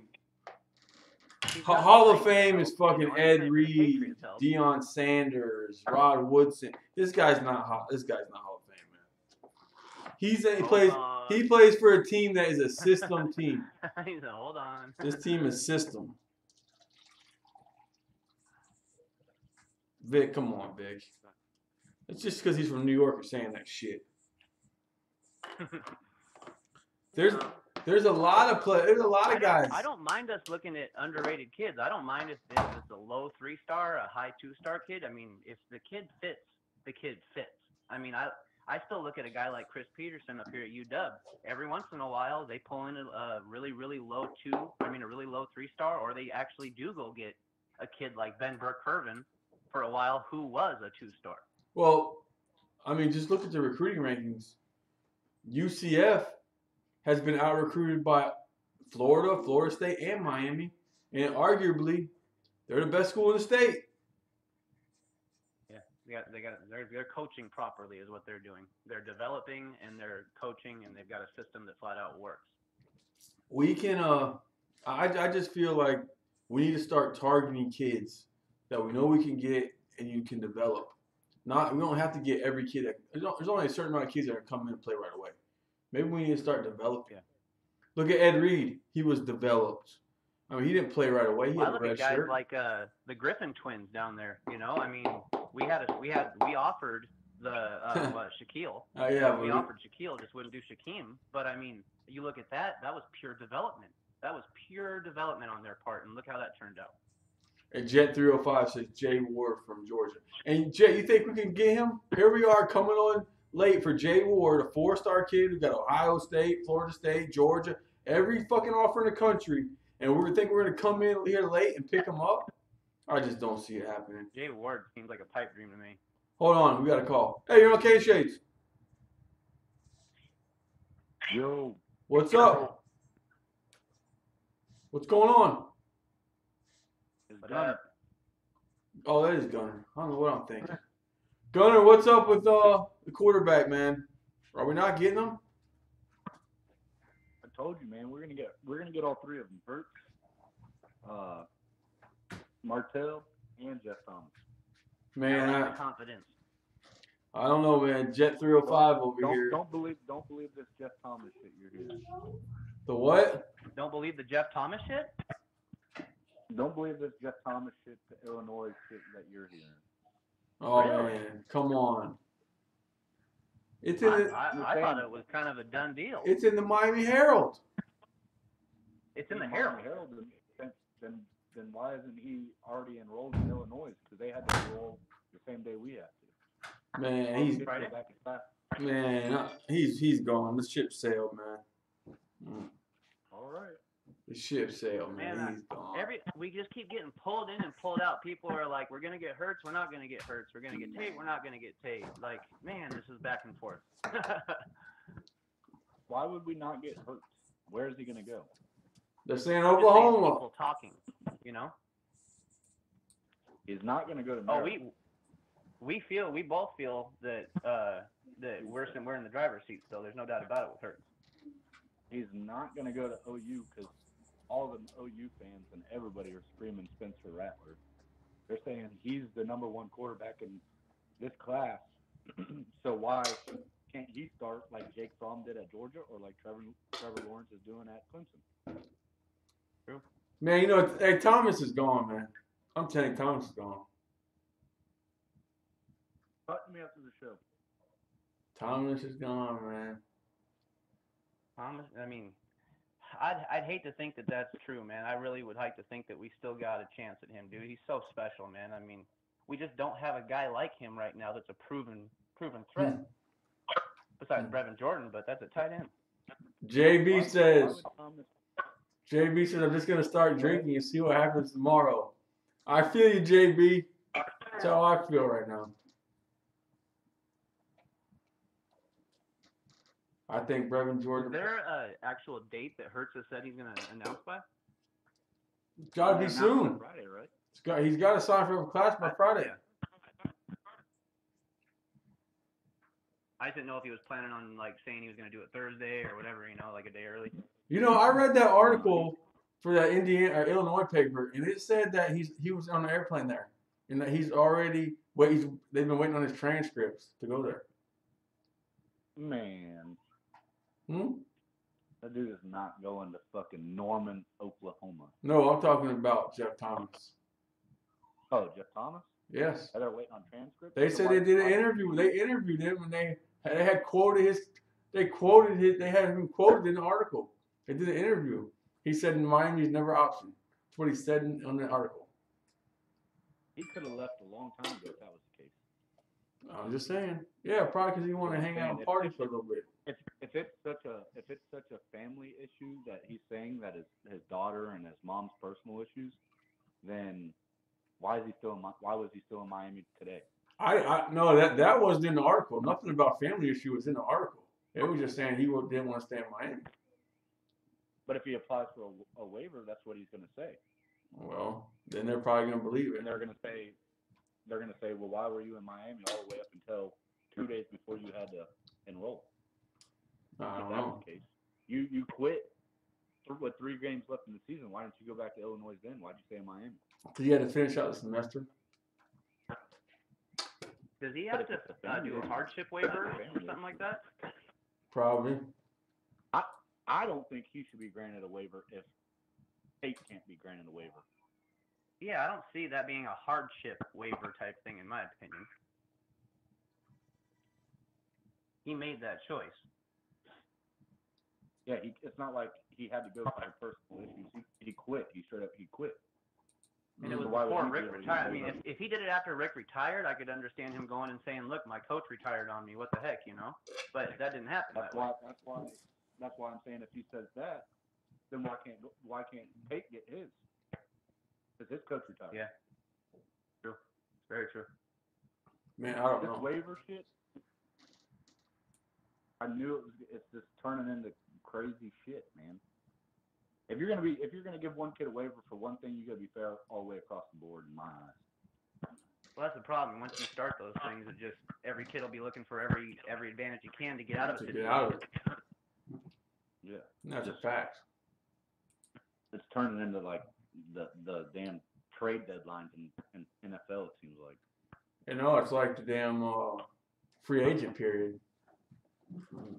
It really is, yeah. Weird. The transfer portal thing has changed a whole lot as well. I mean, the whole thing is happening all at once too. I mean, we're gunning for transfers, recruits, trying to keep our own recruits. It's all happening at once. It's definitely this early signing period and this transfer shit definitely killed the February 6th National Signing Day. Oh, it's not even Oh, the no same doubt about anymore. The signing day isn't even the same anymore. I used to look. No, I mean, that was a day I know we all just got up and looked forward to. I used to take 99% that. of the I used to take that day off of work. I'd be like, I need this day required. That first, was it Tuesday or Wednesday of February? I'm like, man, look, I'm taking that day off. And I turn on ESPN at 7 in the morning, and I would sit there and watch that shit. Yep, me too. I remember watching Stacey Coley commit. Yep. Right. Hey, do you guys know if we have any targets at? Do we have any targets at the Polynesian Bowl coming up here? I have no clue. I have no I clue. watched I haven't got a chance to go over the roster. I watched Malik in that little what was it, that Reese's Cup bowl, whatever softest peanut butter bowl or something like that. Whatever little senior game he played in. Who's that? Terrible. Who's that? Malik. Oh, I don't know. He probably played in like. I never knew much about. He probably played in the bowl game to go to that new football league. I don't know where the fuck it is. I don't know. Who knows? He The played in, AFI or whatever. I don't know. I forgot what the name of the thing was. It was like Kellogg's Pop-Tart Bowl or some shit. Oh, there's Adam They have a Tolbert. couple little rinky-dink ones. Adam Tolbert is in the comment section. I know he knows something. Let's see. Early signing period ruined All-Star games and announcements. Adam says early signing period, transfer portal, grad transfers, and waivers made National Signing Day pointless. I agree, man. It's not the same anymore. The last 2 years, signing day has sucked. We need The early signing days took it over. after this, Especially with Jalen these schools like Clemson and them who absorb these kids. Once you get especially the early signing period, you got schools like Clemson or these other powerhouses. You don't have a shot at those kids. Yeah, you don't got a shot at them. Then they get all those kids in. Then they only got like 2 or 3 kids left on their freaking board, and they're like, "Who are we gonna go steal?" And they're going full staff after them. That'd be a great way to do things, man. I mean, I've watched it work at other schools. I mean, it flat out works. If you can get that kind of kid and that kind of recruit to come into your school, it's golden. It'd be great to just get all 25 to sign early and call it a day. Start working on the next year's class. I think it has a lot to do with the type of recruit you go after. I mean, if you're going to go after certain kids, you got to play certain games. It's just the way it is. Some coaches aren't down to play those games at all. Yeah, I agree. Let's see. Dennis Wilson says that's what I'm saying. Pope can step in. Dennis Wilson thinks Pope can step in Jeff Thomas's shoes and fill them. He's got the speed. I'd have to see it. I've seen him play 7-on-7 and stuff. He's pretty good. I just think Pope that Pope was a high-end recruit. He was no slouch, but Yeah, I just I know. don't see it on the field, man. What does Ricky say? You want to win? Put noodles in. that's what he says. That kid he's a project. He's got to work on route running. If you watch the whole time, all he ran was go routes the whole year. Yeah, that's what I Tolbert. didn't see him That's what actually Adam just used a said. lot. Adam said Pope's a monster in high school, but he can't run routes. Maybe that's why they had him run go routes every time. I got high hopes for Peyton. I'm hoping he's a guy that can come in and do something for us right away. Elliot Crow, what's up, guys? 4-8. Elliot Crow. 4-8. Guys, if you could have one guy transfer in, who do you want, Hurts or Martell? I want both of them. I'm greedy. I want both of them. If I had to pick one, If I had to get one, can Martell play next year? Tate for the longevity. Can Martell play next year? Is he gonna get the waiver? He ain't getting no waiver. I'm just saying, if he's I getting don't the think he's getting waiver, no. I'll take him because he has 3 years. Think about this. If we get Hurts and we win 10 games plus this year, that'll help us land another solid quarterback. And if Jaron is worth having around, he could learn from Hurts and be the guy in 2020. Get off of this Jaron bullshit. He hasn't seen the field. I'm tired of you guys on this Jaron shit. He could not beat out Perry. I know one thing. I'm telling you, dude, I don't want to judge those guys yet. He's not better than Perry. Over Tate. I would take Hurts. I agree with that. I would take Hurts over Tate.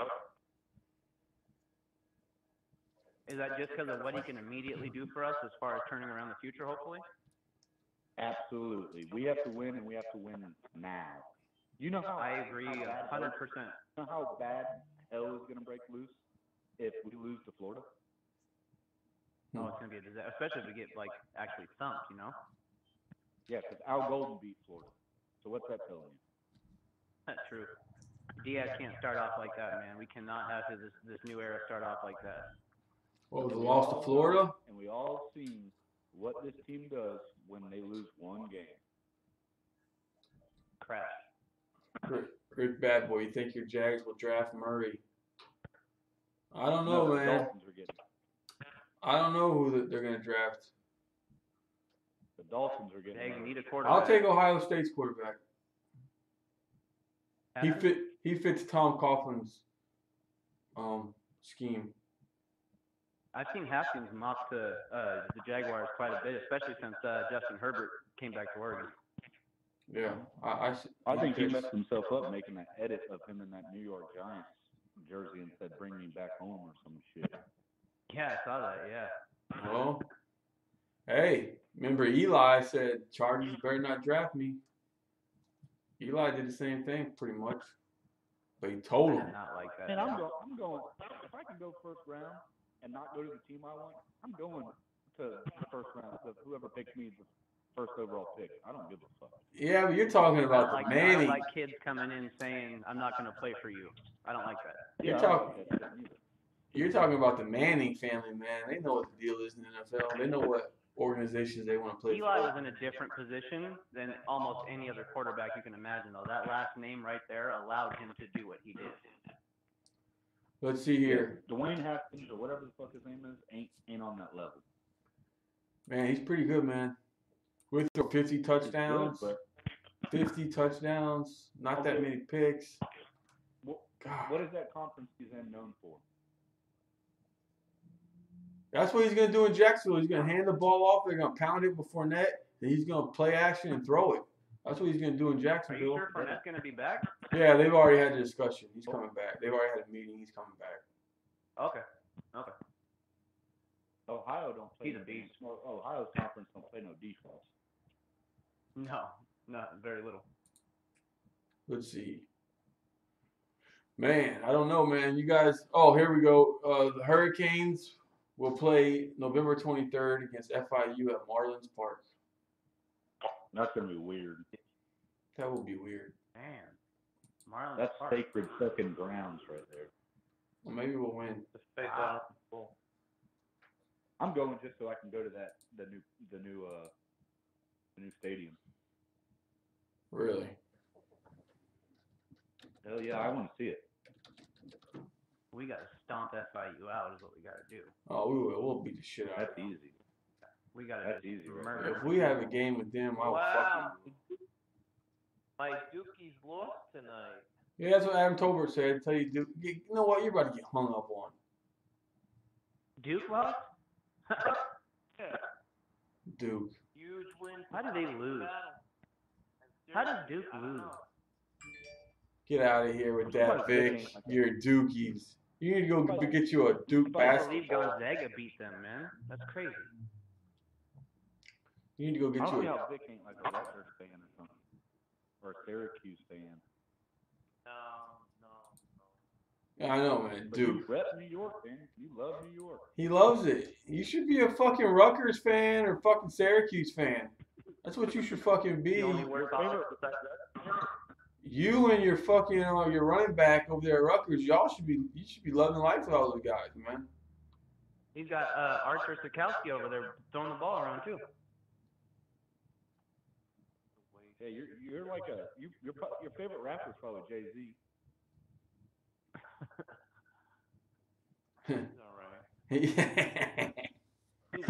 No, man, he's a Frank Sinatra guy, man. Come on, you know Vic's Frank Sinatra. Ooh, classy. That's Vic. You're Frank Sinatra, aren't you? How did I guess? He's got that chill, mellow kind of vibe to him, you know. He's Frank Sinatra guy. That's only because he gets on the show and drinks NyQuil. No, he's drinking that lean. Yeah, he's drinking some Double cup. Oh, big. Up in New York. Putting Jolly Ranchers all on the bottom and shit. What a thing that is. They're saying people are saying that. Can we talk about these fucking ticket prices to this Gator Miami game? For what? What are they going for? $220 are the cheapest ones right now. Oh, you gotta wait till the game gets closer, man. You gotta wait till the game gets closer. It's too far away. I'm gonna get them through the university. You gotta. I'm just gonna get them through the school. It's gonna be. Everybody says, why is Dan Mullen killing us? He's corny. It doesn't matter how corny you are if you win. Oh, they're talking about Dan Mullen? That's what's man. They're talking about him. Psh, he's a fucking good coach, y'all. Y'all need to wake up. This guy can coach. Fuck. Look what he did at Mississippi State. And he's at This the perfect guy doesn't have an offensive line. He can still coach. They're all gone. Vic. They're all young. Vic, he just took a losing team and took them to 9 wins in a tough Look fucking. at the players he had. Look at the schedule. Look at the schedule he played. Florida State has nothing but good players, and look at what they're doing. That good Come players on, don't man. do nothing with bad coaching. Dude, if he played our schedule, Listen. if he played our schedule, he would have fucking went fucking undefeated. Just called in. Come on, hold on. Let me see. Somebody just called in. Let me see. Hey, you're on Kane Shades. Hey, what's up, man? It's Danny. Danny, what's up?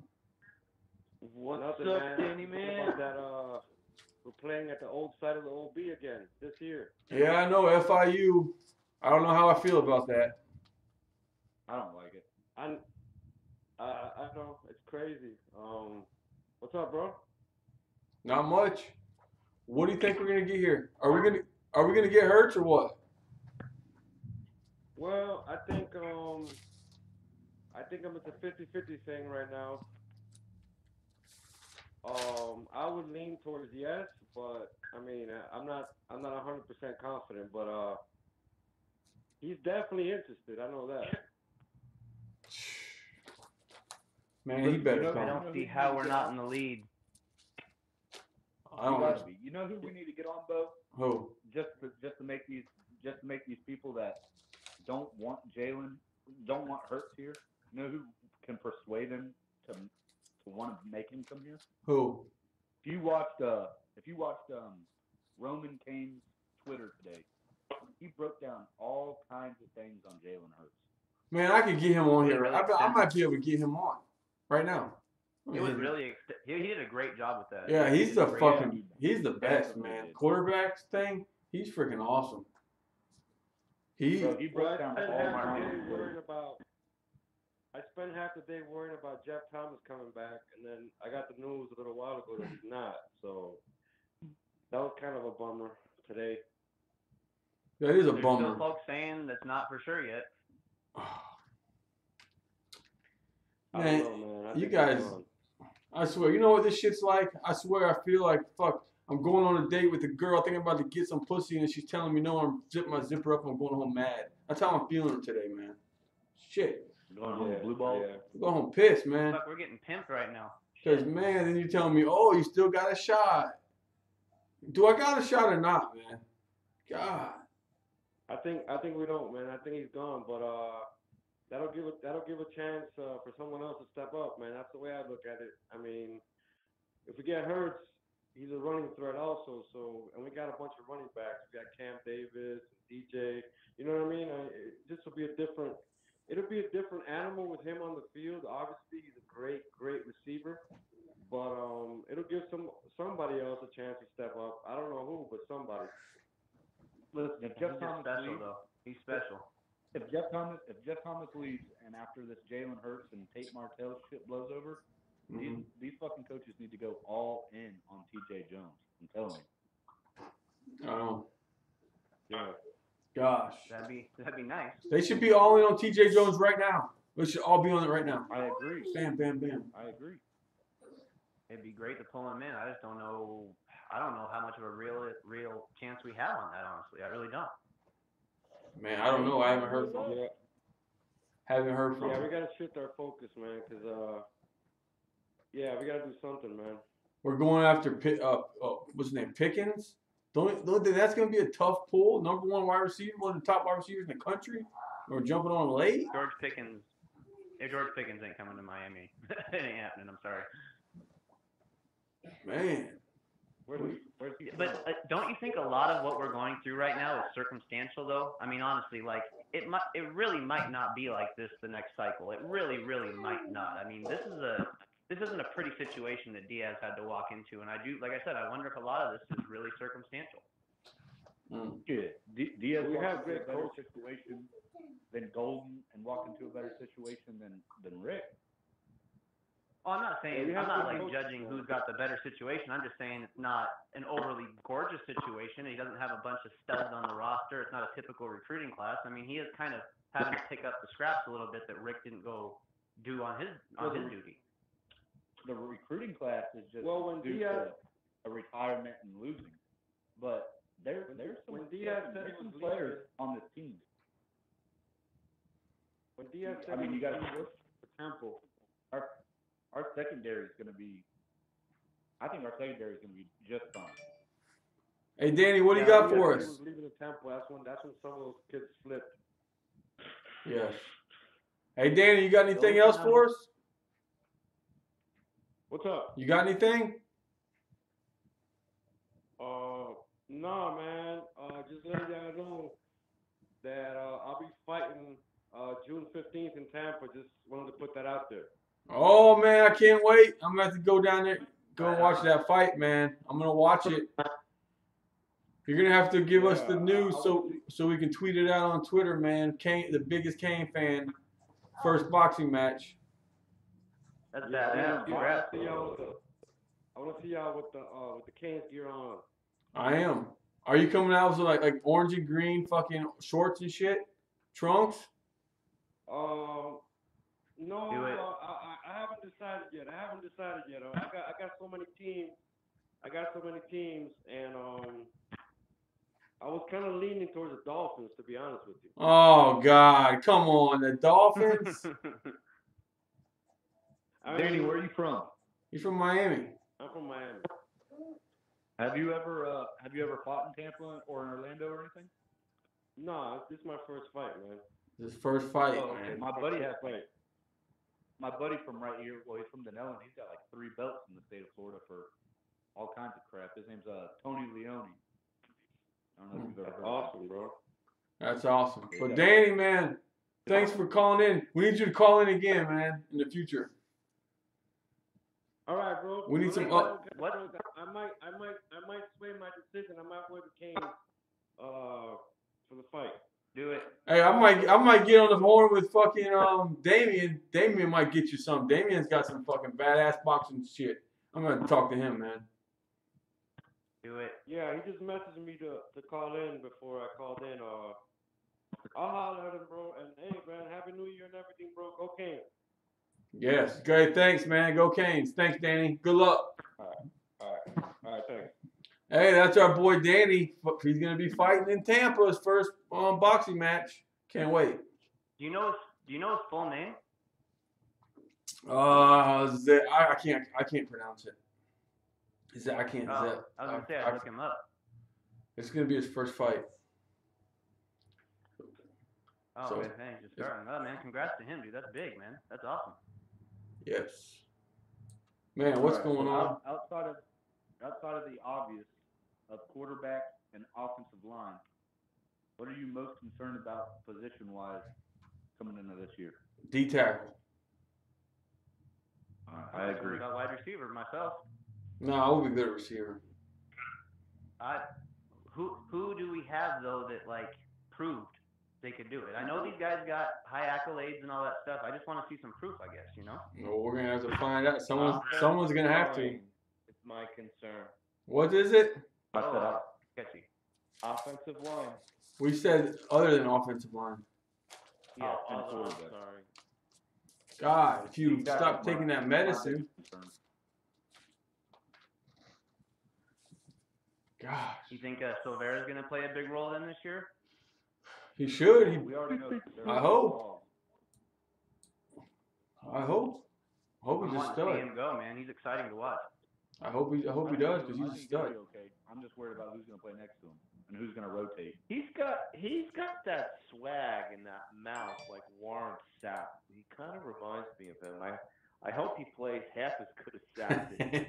He's got that swag to him. I mean, doesn't he? Yeah. I like the kid. I was talking about him. Yeah. He's got some He's fucked up on the head. I gotta give a shout out. He fits right in the culture that I want these kids to kind of have. I gotta give a shout out to my boy Ja'Kai Clark, man. He was tuning in tonight. He said we had a great show.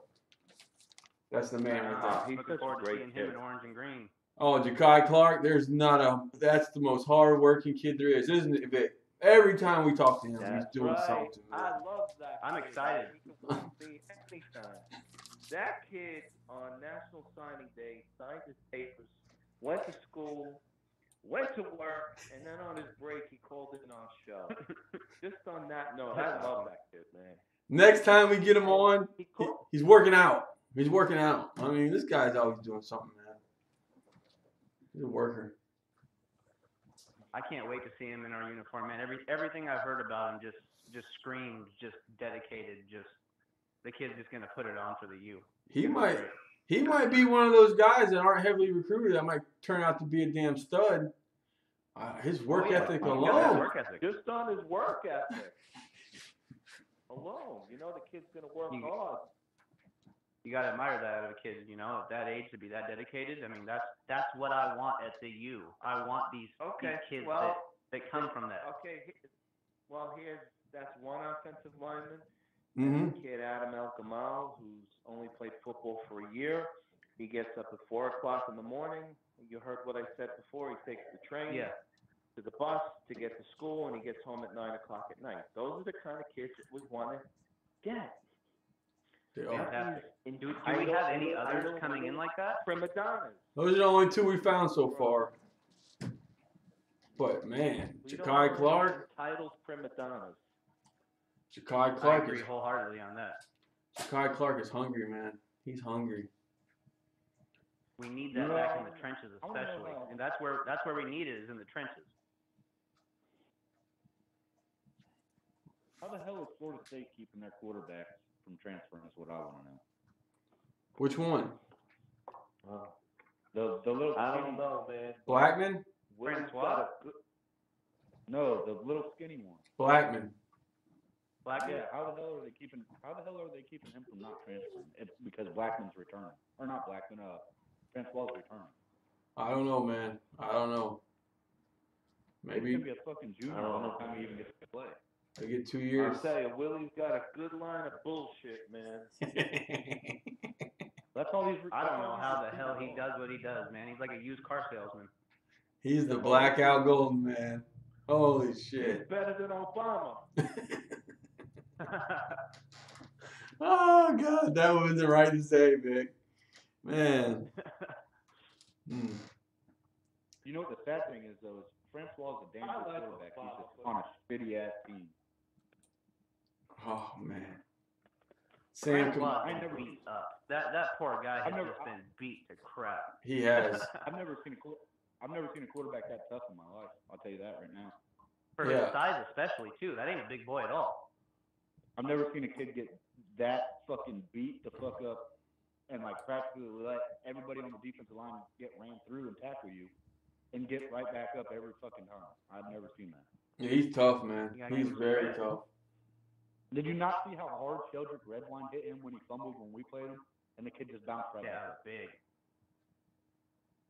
Wow. Redwine stuck his helmet straight in the kid's chest and laid him out, and he just right back up. How about in the game when he was a freshman, when he got slammed to the ground, when Golden was the coach, he came right back in. He went into the that was the same game.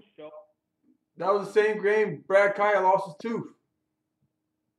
Yeah, he lost his molar. Yeah. And we lost that game. We did lose on a fucking block extra fucking point, man. Talk about pissed. Oh, I was pissed.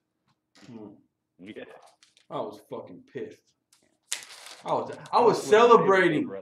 Stacy Coley catches that touchdown. I'm fucking got my back turned, fucking high-fiving everybody, and I turn around and that kid gets fucking blocked. Oh, man, I was pissed. God. Yeah, the announcer put the kiss of death on us. Breaking my heart all over again. I was pissed. Who missed that extra point? That was his only extra point he ever missed. Well, after he missed that, he started missing kicks like crazy after that. He went like mental all of a sudden. Bagley's been a stud for some reason. No, after he got fucking extra point got blocked, the rest of the year was like mental alert. He was missing kicks. That's what happens to us. That's what happens to us when we lose. We crash. We completely crash when we lose. I don't get that mentality though. Why have we instilled such a weak mentality? That's pathetic in my opinion. This is football. Florida State is if they beat us, it's at least 2 or 3 more losses. If they beat us, it's like 2 losses minimum. Definitely. Even this year, we beat them. I'm not trying to start the losing to Florida State thing again. I ain't even trying to start that. Even when we beat them this year, we still had 4 losses afterwards. We're not gonna lose to Florida State for a while. Wow! Look at this. Look what Duke Johnson's mother just posted on Twitter. They were talking about how we had the WWE style mat drills Sunday night as Hurts visit, and she wrote, "That's the difference in Miami and college towns. College towns protect theirs, and here we report every damn thing. Always wanting to be the first. There's so much dirty shit going on in the SEC, but you wouldn't know it. Here you would." She's right. Wow. He's calling us out. Follow her. No, I follow her, Cassandra Mitchell. She's very intelligent. Yeah, but I mean, just like the cozy thing, that never would have been brought up in no damn Alabama. That would have been. We should get her on Kane Show. It'd be a riot. That would never happen. You know, now that I think about she's saying that, I mean, it makes 100% sense. But shitty. And now that I think about it, I mean, damn, it flat out's true. But I mean, do you guys honestly follow other fan bases? Yeah, I got 700 followers on Twitter, and they're all Kane fans. I mean, just imagine if you had 700 followers of Gator fans, you're gonna hear shit like that too. It's every fan. Yeah. Oh, you got to think Alabama. I follow UW pretty close, but that's another school besides UW and Miami are the 2 I follow. You got to think Alabama gets beaten national championship. You got Alabama fans calling for fucking Nick Saban's head. Fire him. Exactly. Like, God, please fire him. Send him to Miami, please. Shit. Holy cow. It's every fan base. You just think everybody just thinks it's our fan base because that's the only fan base you follow. I mean, shit happens in every fan base. I can say there is a little difference between the UW fan base and the Miami fan base. I can honestly say that. It's not a big difference by any means. There's going to be a character or two. There's going to be people blurting stuff out. No matter what, like you said, it's just going to happen. But it's a little it's almost like the information for UW doesn't travel quite as fast as our info does. We're on it pretty damn fast at the U. Really? Maybe because our fans are so passionate and want to win. That's why. It has a lot to do with it. I All think right. it really does. This is a truly, genuinely hardcore fan base. I'll tell you, I mean, UW fans are good fans, but I mean, Miami fans kick their ass. All right, hold on real quick, guys. Hold on. Hey, you're on Cane Shades. What up, Bo? What's going on? Oh, I've been waiting for you to call in. I've been waiting for you. Shoot. What's, man, the video, man. Who do we got on? What about it? Man, he had the Miami fan base rattled, man. But he told the truth, though. These guys don't care about He losing, told the man. truth. It's the same stuff I've been telling y'all. What he been telling me, like you already know that locker room was messed up. You know that. Is that Rashad? That's Shad. That's Shad. Yeah. What's up, Shad? What's up? Who this? That's Vic. Vic. Oh, what's up, Vic? You good, man? I mean, Travis Homer told us in that little interview he had after the Pinstripe Bowl that the locker room was fucked up. Yeah, he did. That's why I think that's why he left town. But Shad, I mean, Shad, what do you think about the quarterbacks, man? Are we getting both of them? What do you think? What's your prediction? Get one. Probably Martell. Come on, man. I want both of them. Go to I want both. I think Harris might go to OU. That's like the best another chance for OU. him to play God, Bama. If we get Man, both, Oklahoma's where do you picking think up steam. Williams goes? You think Williams transfers? If we get Martell, Yep. I think Williams start this year. No way. Oh. No way. What about if we get Who what about starts if we over get hurt? Perry will. Starts over here. Perry's better than him. Man, hell no. Perry's better than him. now. I'm warning you guys. Come on, how's Perry gonna Perry's better than him. offense coming in? How is Williams gonna Perry's do got it? an upside that Williams doesn't have. What did Williams? What makes you think Williams do the offense? He couldn't even see the field. He saw only against Savannah State. Man, that's on Rick, man. Come on, man. That could be on John Rick, like I was saying too, though. Yeah, but I think true freshman compared to a red Williams is more intelligent than I'm not saying that, but What makes you think that? But if Williams can he can dissect the defense better because that's how he was taught. Like when his quarterback trainer, he's like one of the best in the business, and they teach him how. right. He's also putting in the effort too. Yeah, like his trainer, he trains. A lot of quarterbacks, and Emory Jones is one of them. So you better watch out for them too. Man, Perry's better, man. Emory Jones ain't playing over Felipe Franks. I know that. No, he's not. What's that tell you? He's better than Felipe. Emory Jones can't throw worth a fucking lick. You are kidding me. He runs. Oh, that kid can't throw worth a lick. Oh, this quarterback guru must be very, very not too well. God. Emory Jones, I'm Shad. taking Jared Williams over. I'm taking J-Dub over Perry any day. Oh, Perry's better. Perry gonna get I'm saying Perry's got stuff that Williams doesn't have. He's got intangibles that Williams just doesn't have, and it's a shame to not try to use them. Perry's better. I'd take J-Dub over Perry any day. No way. Jared is way more active. You don't see JW playing CeeLo on Instagram Live and posting it on the internet. Yeah, but You gotta admit, I can admit that there's a difference between the way they come across, definitely, and the way they present themselves. I get that 100%. I just, I see something in Perry that it's just. I didn't. You know what else I didn't see? There's an arm he has that can be worked with. If they can tap into what Perry can truly do, I don't think that Williams has that high of a ceiling if they tap into both of them. I just don't think he does. Hey, you know what else I didn't see? I didn't see Perry pulling the damn "I'm gonna transfer" crybaby shit either, did I? No, he sat I there, feel you on took his that, bro. I feel punishments, you on that. That transfer stuff bugged the hell out of me. took his punishments. He never got punished and says, I'm going to quit, I'm going to transfer. Not one time. Last year when they redshirted him, not one time did he talk about transferring. None of that. So don't go. I mean, he might get in trouble, but we're not talking about a kid crying about transferring. He redshirted, did his time. I don't see Perry on. He wants to play for Miami, flat out. He wants Perry to will play be Miami there. Hurricanes. That's what I want. Perry will be there, I man. don't see him on the team in August. Perry's better than go through. Look at the body. Look at the Williams. Wow. Williams is fat, a little bit chubby. My man Perry's all cut up. He's got a stronger arm. And you guys are crazy, man. I don't He's a better athlete too. Perry is one. I don't see Perry going through. I don't see him going through the summer without getting in trouble. Man, we're talking about him starting. You guys are saying that he ain't even gonna make it. He'll make it past August. Damn. He'll make it. If anyone, I don't see him making it. I don't see him making it the whole summer without getting in trouble.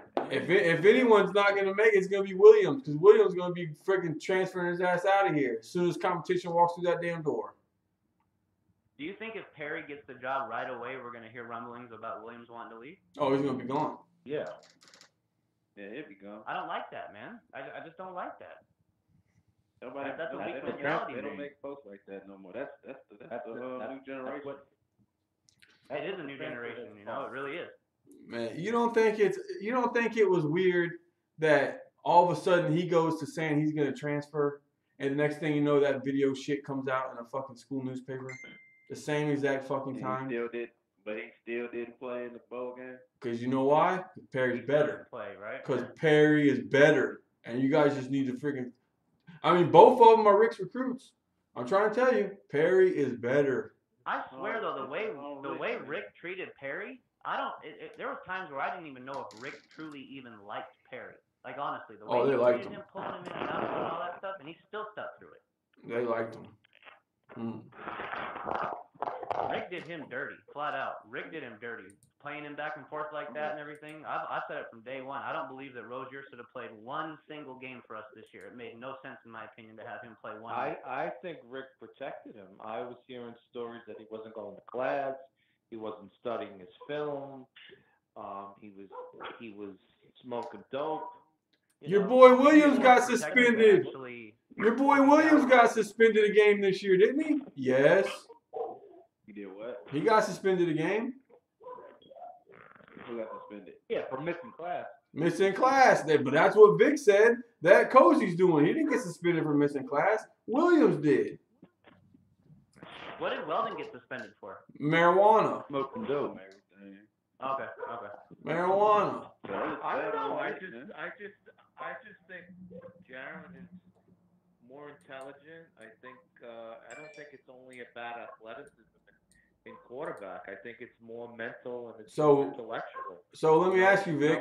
Pocket quarterback too great. Vic, so you're saying, Vic, why was he missing class if he's so intelligent, so smart, and such a great guy? Why is he missing class? He's a kid.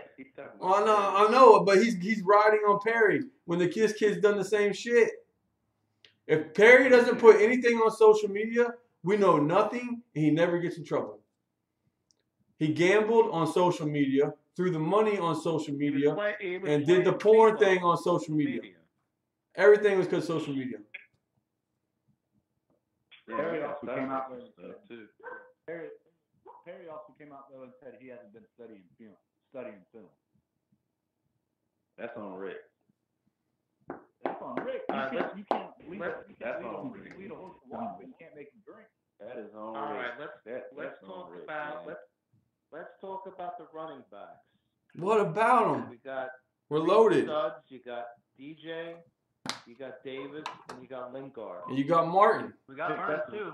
You got Martin. And you got Martin. We got Burns back there.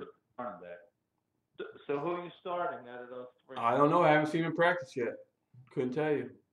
I think Lingard gets to go opening it with the best chance, in my opinion, but I think there'll be closer to a 50-50 split by the time it's all said and done. I think people better watch out for Martin. Start fucking DJ Dallas. I think you better watch out for Martin. Martin might come in here. Do you think DJ would be a good full-time back, though, or do you think maybe have Lingard do the full-time duties and have DJ come in and sparingly a little more? I like that. I like one. DJ. I like DJ back there. That motherfucker makes shit happen. Yeah, he's Josh, good. what do you Man. think? How much does he weigh? Yeah, but he fumbles too. Like 210, 210. Fumbles. He fumbles a lot. 225, I think it was. 225. Hell no. He's pretty cut. He's got some good muscle tone to him. 225. He fumbles. Josh, what do you think? Who I think should start? Probably either Cam or Lingard. Man, I think we're forgetting And about Martin though. What about DJ? He need to be like an all-purpose back. He's gonna He be. can catch out the backfield. Hey, this guy ran Wildcat, at Arkansas. He had a Wildcat package. Yeah. I'm not a big fan of the How you Wildcat say- personally, but How y'all gonna not say DJ when that kid has given his fucking everything and that kid makes it happen when there's nothing there? He's also made it happen. I don't doubt him at all. I'm just wondering, just because Lingard is such a highly touted kid, that he's gonna get his chance. That's Yeah, all. but Gunner, I mean, Gunner, how about the Georgia Tech game? How many fumbles did he fumble that game? The game after that, he fumbled. The fumbling thing, it's a big deal. We're going to be about You ball can blame protection, that. flat out. We're going to be about protecting the ball. And you can blame that on Thomas Brown. No, come on, man. You're the guy carrying that ball, man. Okay, hold on. But you're gonna blame Perry not watching film on Rick, but you're not gonna blame DJ fumbling on Thomas Brown. I'm not gonna blame. The attitude of Rick though was even more than Brown. I'm not gonna blame Perry's interceptions on Rick. I mean, he's fumbling the ball. The first thing you learn as a running back is ball security. Ball security. Fumbled too, though. Fumble. Not like this guy did. So that's something that can be fixed. This guy, he lost the Georgia Tech game. You can't go on that if you can't really even bring that in. Mm. Talk unless it's like 5 times in a row. Man, he fumbled. Like throw 2 or 3 a game. That's gonna happen. Shit, Breeze did it. I want to say through 2. Last Saints game, and almost through 2 more. It does happen. No, I'm saying That's in a game, but he's through 2 back to back. DJ number 1, Cam number 2, Lingard number 3. Lingard behind Cam, huh?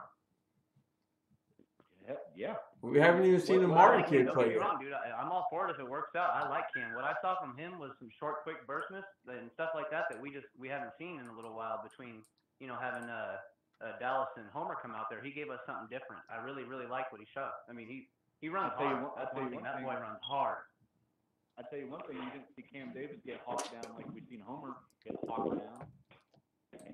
No, he was a lot more elusive as a back as well. That's what I like. He just he offers something different. He's just a different back than Homer, no doubt. Yeah. What about wide receivers? That's my concern right there. I want to see Hightower. I want to see. My concern is at wide receiver without Thomas coming back. If he don't come back, I'm a little concerned. There's no doubt. I trust the tight ends, but I'm not quite sure if I fully trust these guys. They have great accolades, but I got to see it on the field. What about your boy Ezra? Shot. I want to see Ezra, Pope, and Hightower. I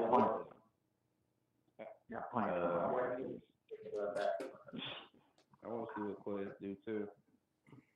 All right. I mean, I already see what he did on the high school level. I mean, Quez can go across that middle and catch a pass. He can but you want We're gonna need that. All right, we got. Like our possession receiver role. All right, we got. To be the main possession guy. Hey guys, hold on. Hey, we got too many people on the call, man. Some guys have got to go for a little bit. Sean, call back. Out, man. I'm gonna go do the damn thing. I'll dip out. All right. I'll get you guys later. Let me ask Todd a question before. Go ahead. Todd, you seen Ezra play? I heard someone compare Ezra to like Anquan Bolden. Is that a good comparison? Yeah, that's a good comparison.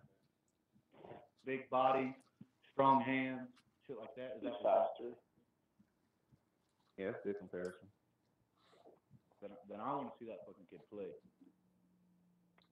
Anquan Oh Bolden. God, who's the new kid coming out of Georgia this upcoming high school season that we should keep an eye on?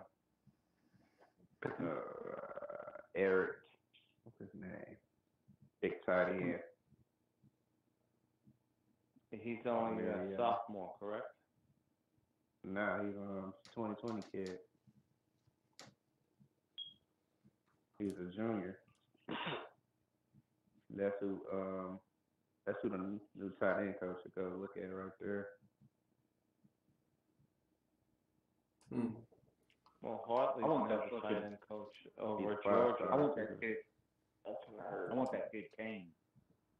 Yeah, I bet Hartley gets him now. Hartley's 6'4" and a half, runs a 4.5. Yeah. But hey, Shaw, thanks for calling, man. Okay. All right, guys. All right, see you later. Talk to you soon, buddy. We got a new caller on here. What's Down, up? It's Alex. 786. What's going on, What's up? It's Alex. Alex? What's up, man? What do you got for us tonight?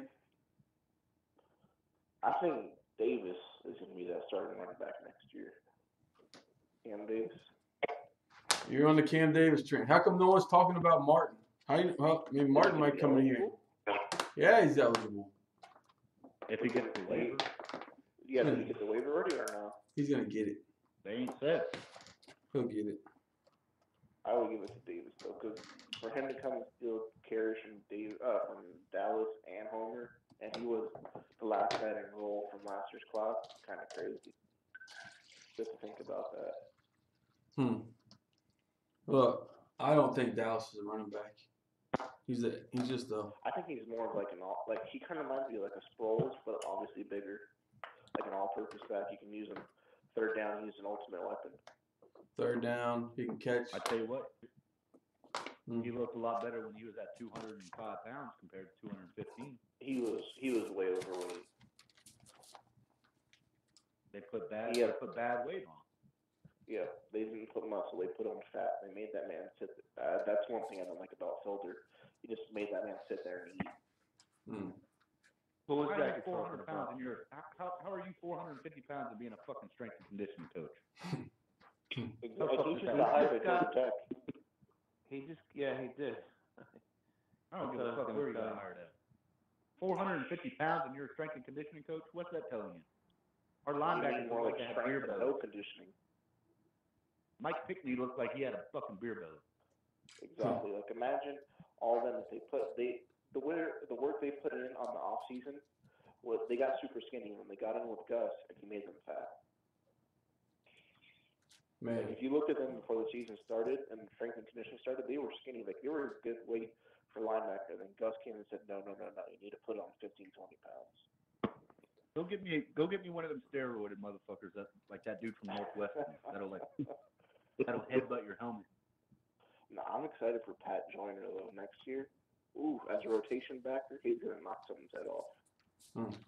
To see Gregory Russo. Oh, that's true. Hey, hold on, we got another call. Built up. Hey, we got another call. Hey, you're on Cane Shades. Hey, what's up, man? What's up? Hey, yeah, I just want to get your opinion about Diaz. You know, I know you were really against that kind of a lazy hire in the beginning. So what's your opinion now, just with like the offensive coordinator, some of the offensive staff he's put together? How do you feel about that? Well, at first I was a little bit ticked off. I ain't gonna lie, I was mad. Thought they should have did more due diligence, just like he said he was gonna do for this offensive coordinator. But right now I'm excited, man. I like the offensive hires, coordinator hire. I'm excited. I'm way more excited than I was that day I was on the show that day. I'll tell you that.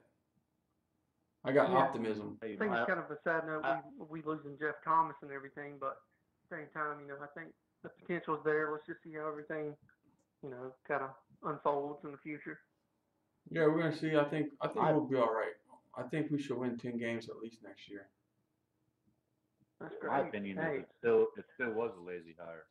It's a lazy hire. Yeah, I mean, I think they could have done a lot more, but at the same time, you know, I don't know, dealing with circumstances, pulling Manny back in. I mean, at least they were able to do that. They could have done a whole lot more, and you know, trying to bring him back in. Yeah, exactly. I'm not saying it's not a good hire, but I'm just saying it was They lazy. should took the Well, they should took the I thought my initial was let's and see what he says at his. You're breaking I up. was juiced up. I didn't get all emotional like Bo did. I was just like, all right, let's wait and see what he has to say. And he said all the right things. But and Vic, so far, Vic, Al Golden said all the right things. Al Golden had me fired up. He had me fucking sold.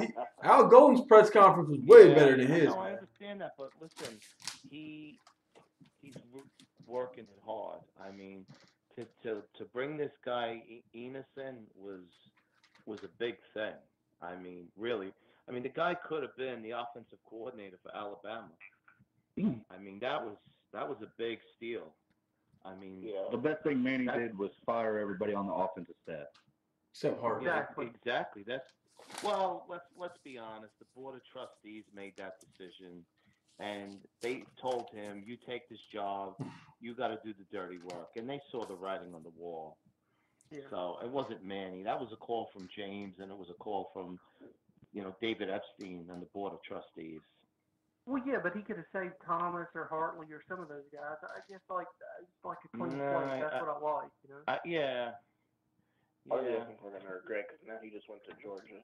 He's gonna be a pain in our ass for the next year. Well, yeah, he will be, but at the same time, you're starting fresh, and I think that's exactly what we need.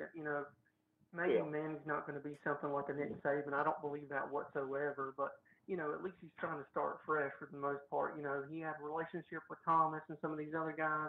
And he's like, you know what? Regardless if that was whoever made that decision, I'm glad he did that. I am. I don't know anything about this running back coach that he brought in. He's got South Florida ties. Dillard from Fort Lauderdale. Yeah.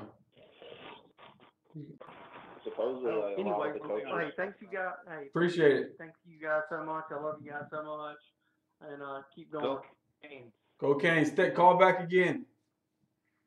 All right, thanks, man. Yes, sir. One thing I don't like what Manny's doing is hiring all his fucking buddies on defense. We've seen that before. Oh, we've seen that before. We've seen that Yeah, but before. look at the guys that he has. They're proven. Baker led as a defensive coordinator, had sacks leading.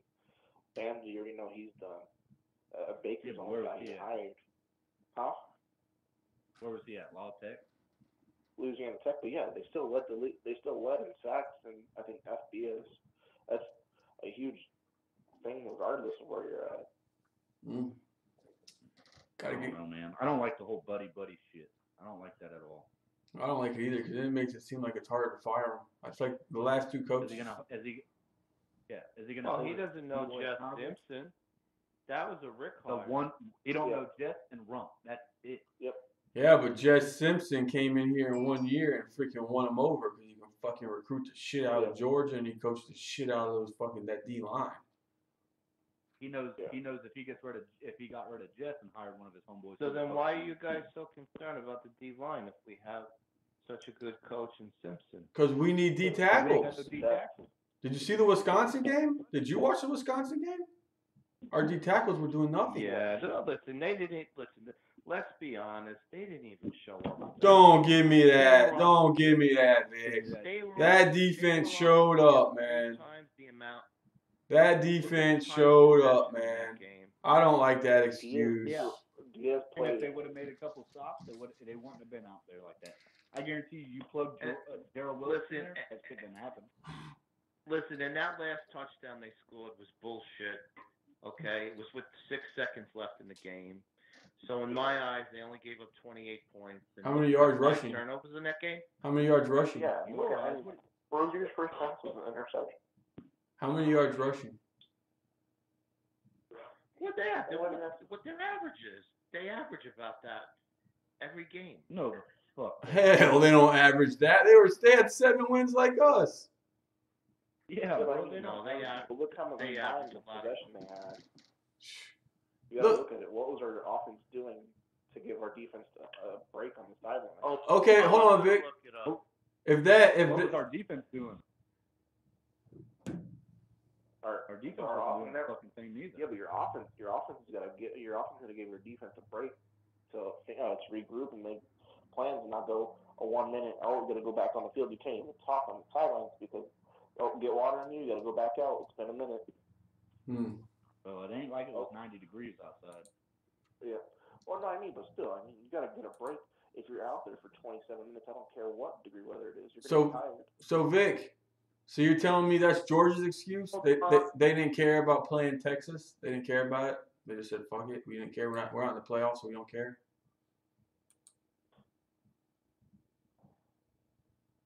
Their time of possession was 40 minutes. Huh? Because they were pounding that rock. They were pounding it. Well, I mean, it doesn't help that when Malik gets the ball, he turns it right back over. Okay. Okay, I don't care about time of possession. How many plays did they run? We had 5 turnovers in the game, and we gave up 28 points. I don't count that last touchdown because that was the end of the game. You got to count it. It was on the scoreboard. Okay, I know it was on the scoreboard. Okay, but they didn't have to do that. They could have taken a knee. Okay, and Miami was just waiting for the game Like to we end. did it. Listen, Like we did against Florida State. Some fucking pussy shit. Take a knee on the 1 yard line. That's dumb. Fucking score. No, or you do like against Clemson, you kick a field goal instead of going for the touchdown, down 38 to nothing. Yeah, do something. God. Stop this fucking. I don't want to make the other coach shit look bad. Fuck that. Man, our fucking D line was fucking. We were soft. Our D tackles didn't play like shit. Let's be honest. Well, I mean, but look at the guys who Kulagowski brought in, though. they were on the field 2/3 of the game. Even in the first half, we weren't stopping them. They run. First drive, they were running all over us. Hold on. First drive, they were pounding it. My thing with the D tackles, though, is They had 58 rushing attempts. Yeah. Okay, and they had How many yards they average a rush? 5.7. 5.7. 6 yards a carry they were getting. So they hand that ball off 2 times. They got first down. God. And then they let the clock run down for 30 seconds. So there's your time of possession. Yeah. Man. I mean, the defensive tackles, though, but look who has some, I mean, this is always Simpsons, but look, for Kulagowski, who did he really bring in besides Nestor? Okay, because John Ford to this point has been nothing. Tyler Martin's been a huge bust. Who has he really brought in? Gerald Willis wasn't brought in by him. He transferred because of rigged. So I think Kulagowski's recruiting really screwed us. But if you look at who Simpson's bringing in, all the guys are 6'4", 6'5". Man. Yeah, look at Blissett, Hunty, who we're going after. I mean, Munoz, Holly's a little on the smaller side, but still, look, that's a big body. We're going to have to see, man. I think that's my concern is that middle, that D line. I'm not worried about the edge rushers. I think we're good there. I'm just worried about the middle. So, I mean, you got to think 2 years ago we lost 2 of our starters. Now When are we going to bring the punter on, the new guy? I don't know. He should be coming. He's coming. He's coming. He signed. He's coming. I know he was on Kane Sport. I hope he can kick the shit out of the ball. That's all I hope. I don't want to hear about the hype. I want to see the results. Boot the fucking ball. Going for us in the first game, though, is Florida's bringing in a whole new offensive line. Well, think about the kicking game this year, the punting team. The punting was with their 28-yard punts. I mean, how many times was our defense? How many times was our defense like playing a short field? Yeah, like that's what I think everyone forgets to realize. Though, look at the positions of the defense. Look at where the line where they were. Like their offense was always around the 40-yard line. So eventually now you get Fiegels who punted 20 yards and we're on the 10-yard line. So but now they're at their 40s. Well, how many games did we punt out of our own end zone, and he would punt the ball out of bounds at our 35-yard line? I don't know. A lot. Good. It was terrible. That's why we got a new punter. Let's hope he's good. Hope we got another Matt Bosch. That's a big. Think about that. Think about how our defense was, considering the fact that we were on the field most of the time, because we went through so many 3-and-outs this season. Okay, how we stopped them on 3rd down. I mean, our defensive stats were remarkable. Yeah, could you imagine? Could you imagine if we had a punter that could, punt them down? When you played somebody that had a running back. When we played somebody that had a running back, our defense sucked ass. Aren't there any punters in New York? Golly, I think you guys have a No, punter. that's not true. Huh? What about the five-star kid from Florida State? He was the #1 running back coming in the nation a couple of years ago. Who, Cam Akers? Cam Akers? He's fucking good. Cam Akers, yeah. He's fucking good. He didn't run against nobody. He's good. Well, you yards just did he said have? whenever we faced a good running back, we didn't do anything. We stopped him. How many yards did Cam Akers have that game? Year before, he had 100 on us. Year before that, his freshman. Yeah, he had 100 on us because towards the end of the game, they handed him the ball. Okay, we were in like a zone defense playing pass prevent, and he ran the ball for 30-something yards. He We ran had two runs that equated to like 60 yards of the game. I remember that. We held him in check the rest of the game. Are you kidding me? We played. Anytime we played a team with a good running back, we got exposed. I mean, No, anybody that we played Not really. against a good offensive line, we got exposed. if we played against a physical team like a LSU or a Wisconsin, we got exposed. We got Boston College exposed exposed. Well, there you go. Against They Dylan killed us. Boston College, they line up and pound the ball. yeah, well, Boston College had a physical offensive line. Well, they shouldn't. Exposed because we had a shit fucking coaching staff. My thing is though, if you look at all the metrics with our defense, if you give them 5 to 10 more breaks a game, you get them where they're going against someone on their own 20-yard line.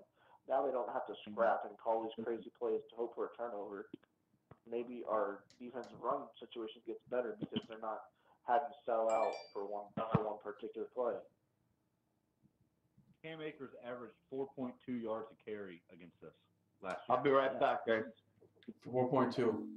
I try to tell Vic, he's crazy, man. Cam Akers is good. He had no offensive line. He was fucking good.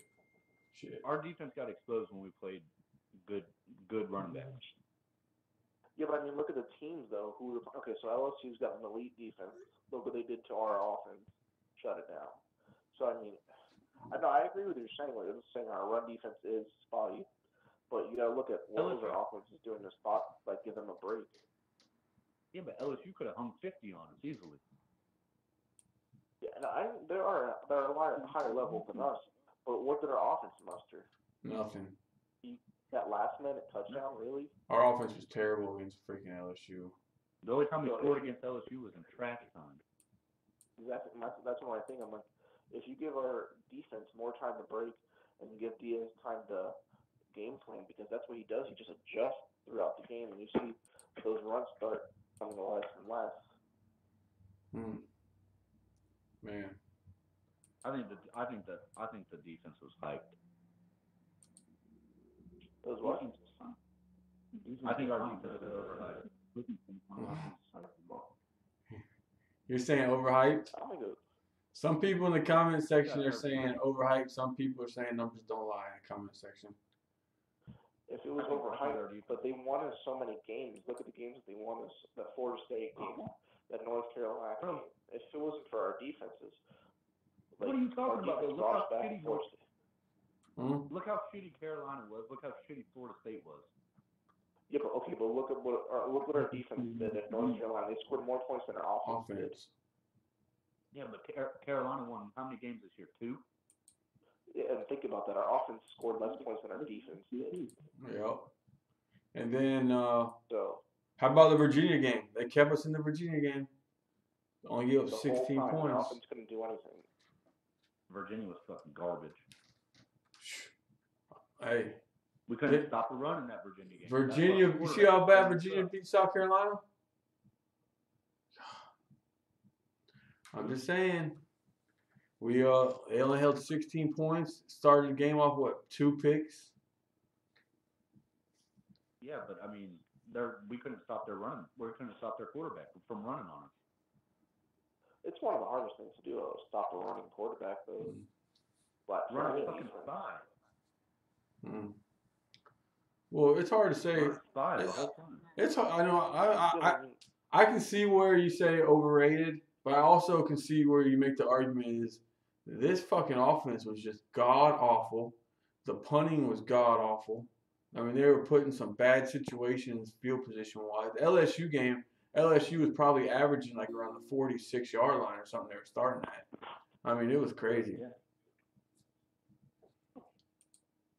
It was crazy. But hold on, we got a phone call. Hey, you're on Kane Shades. Hey, this is Anthony. Anthony, what's up, man? Hey, hey guys. Who you guys talking about? Cam Akers, right? Yes. Honestly, I don't see him overrated. He can run. If he can run behind Florida State's horrible offensive line, which is not any better than ours. It's worse. Definitely worse. It's worse, yeah. Yeah. Imagine what he can do with our offensive line. I don't think he will transfer to us, but hypothetically, let's say he transfers to us. Imagine what he can do behind the offensive line once Butch Berry gets his hands on that offensive line. We got Runs enough. for 2,000 We got yards enough in the next 2 years. Huh? We got plenty of running backs, in my opinion. We got a lot. Yeah, if I was Cam Akers, I'd transfer out of there. They're going to waste his time using the draft. No. Kim LeBron in that staff. I mean, he's not going. Yeah, but he's the featured back there. He ain't going nowhere. Yeah, but he's wasting I time. see He Lingard, could be. honestly, with Lingard, I see us moving him to fullback. Lingard? Lingard? What? Oh, Anthony, stop, Anthony. Bro, you're not.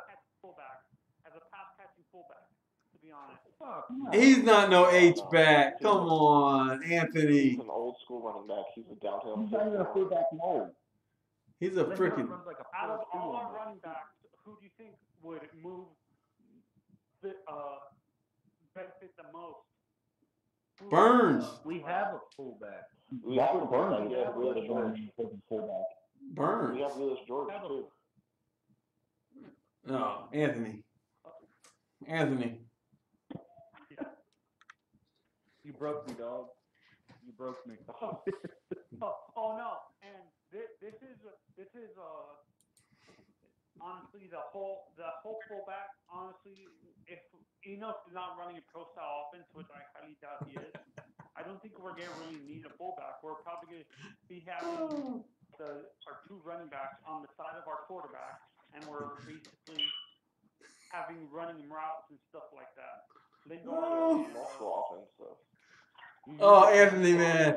Anthony, you got the comment section going crazy, man. They say Lingard fullback. Anthony! Get the fuck out of here. Hey, this is your number one fan, Uncle. Can I ask you a question? Is this Vic or? No, this is Uncle. Can I ask you a question? Yeah, sure. Yes. What were you doing 30 minutes ago?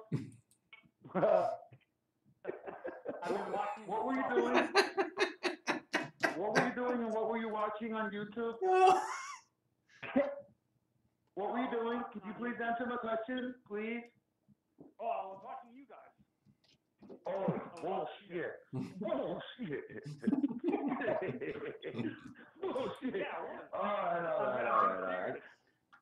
No, you weren't. All right, Anthony, we got to let you go, man. We got another call. I bet you $500. I bet you $500 you won't watch it 30 minutes ago. No, I was watching you like 2 minutes ago. You were hopping back and forth. Anthony. Different YouTube channels, you asshole. No. Yes. No, I'm being serious. Anthony. No, I've been watching you guys. I'm still your number one fan. Anthony. No, I've been serious. I know you're my number one fan. They're busting this one guy's ball. Listen. No, it's only me. Hold on, Vic. Man, we got too many people in here. Yeah. But keep Anthony on. Jump everyone out, but keep Anthony. Go. Oh, we got to hurry up and get Anthony off here, man. I got another guy waiting. So speaking on the channel. All right, let's get to the other caller. Hey, you're on Kane Shades. What's good? What's up, man? Man, this is Shake, man. What's going on with you guys, man? Not much. First time listening to it. First time checking y'all out. Well, so what do you think about this quarterback thing, man? Are we gonna get Hurts? Are we gonna get Martell? For me, I'm gonna be good with either one, or you know what I mean. If we don't get him, I'm just hoping that this guy comes in and actually creates a actual situation, though, like quarterback wise. Because for me, I'm just like everybody else. We saw Nicosi in high school. We know where he should be at this point, and we know what Jaron Williams should be at this point. Even Cade Weldon. Like if this guy is who he's supposed to be, these guys should come out smelling like roses by the end of spring ball, man. Or Hurts or Martell come in and actually take over. But I'm hoping it's the latter though. But I'm hoping it's, you know what I'm saying. I'm hoping that that Nicosi or Jaron actually turns out to be a player. You know what I'm saying? Because I'm still bitter on this Ohio State and Alabama stuff helping us out at this point, man. Yeah, I mean, it's kind of it feels all kind of funny to me, player wise. The coach thing, you know what I mean. I kind of wanted that to happen with us getting some of the Alabama lineage and start to create like a leak in Nick Saban shit. So, you know what I'm saying? I'm all for everybody taking bits and pieces off of that coaching staff. Oh. But to I answer agree your with him question, 100%. But the quarterback thing, bro, I definitely want us to actually be able to have one of these South Florida quarterbacks actually turn out to be something, man. Because I saw Ja'Cory Harris throw 40 touchdowns and 48 interceptions or something like that in his career. So, you know what I mean? That we gotta have Nicosi at the end of the day be somebody. You know what I'm saying? I got one more question for you. We were debating this earlier. Who's better, Perry or Williams? For me, Nicosi, man. Thank you. I saw both of them in high school. I'm on the Perry train. Both of them in high school, bro. And Nicosi was supposed to be the heir apparent, man. The bottom line is that it was obvious he immature and all that good stuff, bro. But Well, you can't have the guy playing CeeLo on social media, bro. You can't have Williams missing class. I understand, but if he balling, like that's the reason he's in school at this point. You know what I'm saying? We could say, him being a jerk and all that there, but at the end of the day, he got to go to football practice and live up to that scholarship and all that kind of stuff. So once again, we all saw Nicosi play in high school, bro, and we know where he should be at this point. Look, I call Perry the Black Aaron Rodgers. He is the Black Aaron Rodgers, man. Who is the leader on the football field? Who's what? Position player on the offense. Who leads the team? DJ. But who should lead the team? The quarterback. I agree with you. I agree with you totally. But we have that problem. Vic, not leader. What is Williams showing you to be a leader? He's been suspended too. Weldon's been suspended. All of them have been suspended.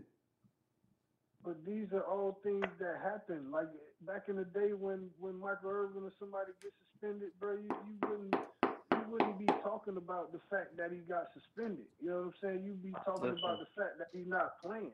You know what I mean? I think Manny is cutting the fat, and the elite will stay in play. That's just my. Well, I'll bet you this. I agree.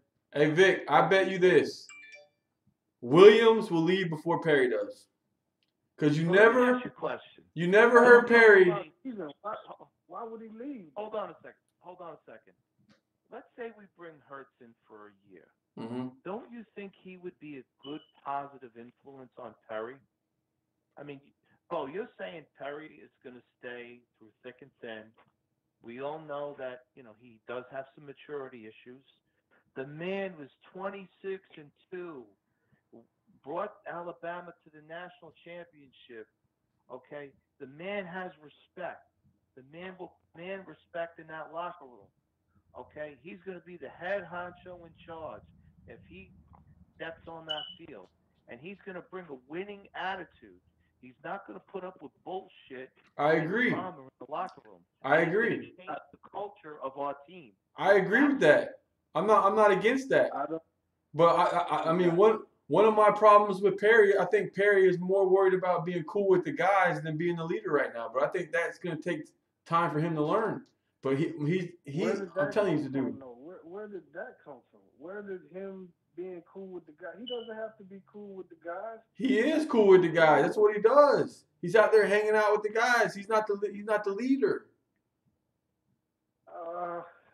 For me, he just hasn't had that guy. Like for me, Diaz's personality should rub off on him edge-wise.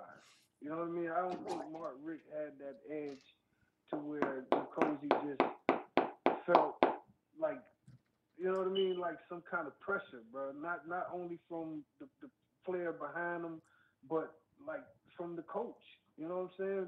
It was more of, if you mess up, you know, you already in the doghouse, so you know what I mean. It's gonna affect your playing time. At this point, it gotta matter, bro.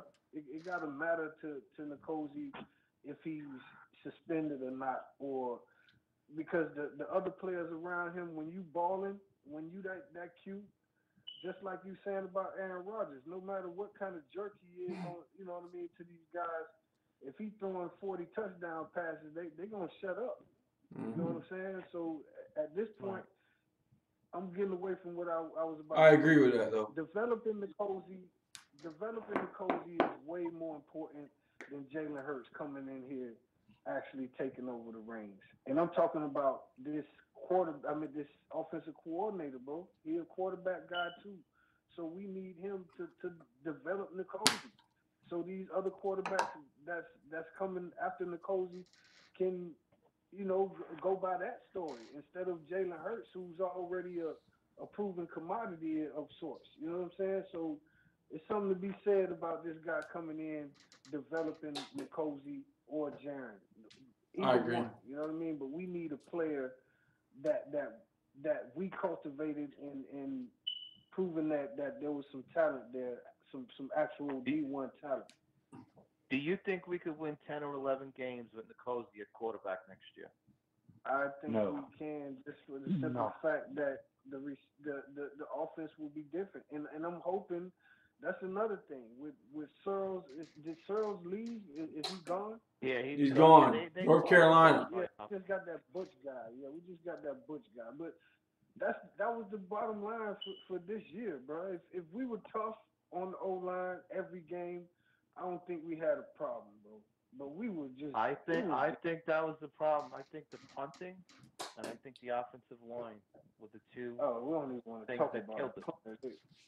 That Hell's Angel that they brought in to punt. I'm hoping that he's actually somebody. I hope he can boot that bitch. I hope he can boot that motherfucker. I'm hoping. He looks like I hope he can punt like Reggie Roby. I hope he fucking punts it and then goes down and makes the fucking tackle. Like that would just like a bosher. Fuck, do something. I wanted to punt like Reggie Roby. Remember Reggie Roby? Yeah, I remember Reggie Roby. He's the only black. Come on. Like the kicker the punter that went to the Bears. I forget his name. Yeah. Come here, we had Bosher and then him back to back. Yeah. Man. You're talking about O'Donnell's still in the league. Yeah. Exactly. So we need that. We need this Hell's Angel to come in and actually give us something from that, like be a weapon. And bottom line is this O-line.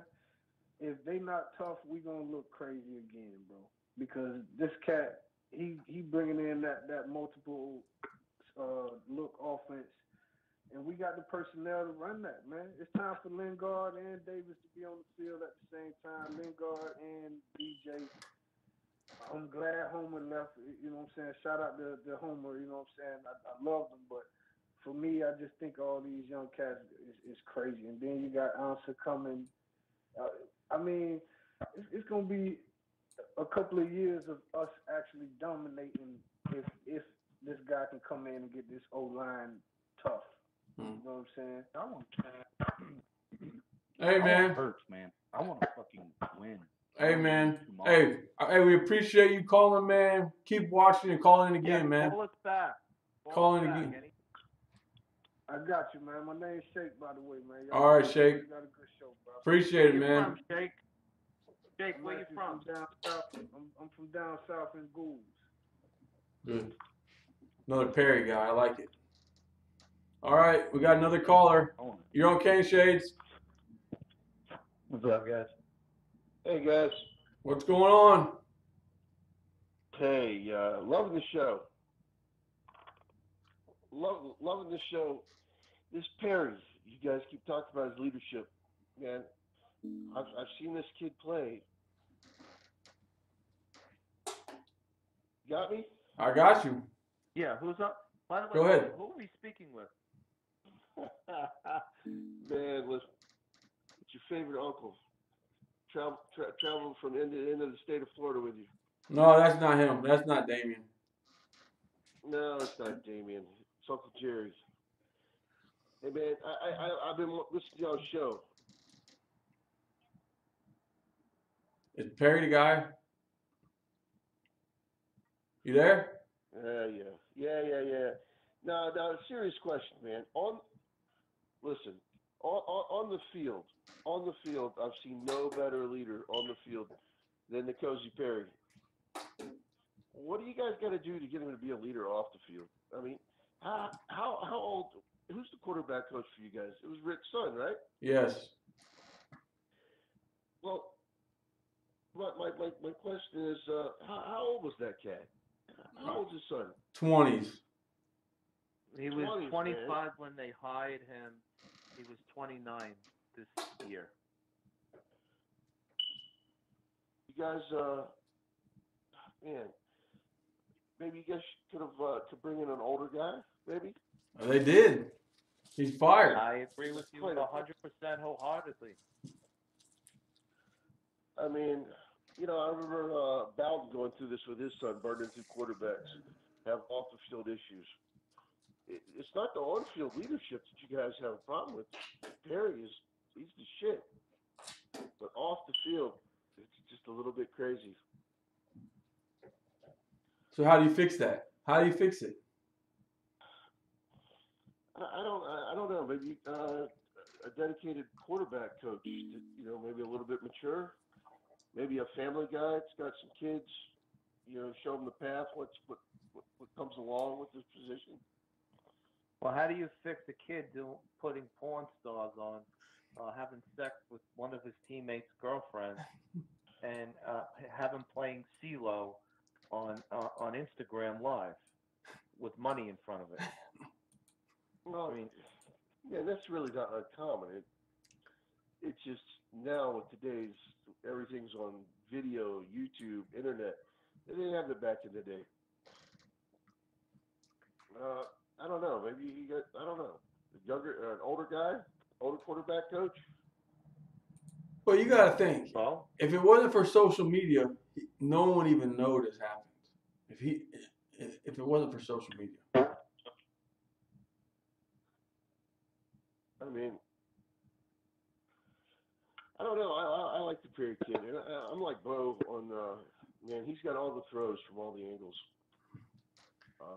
Man, and when he rolls out, if you jump up on him, you're going to get killed on the deep.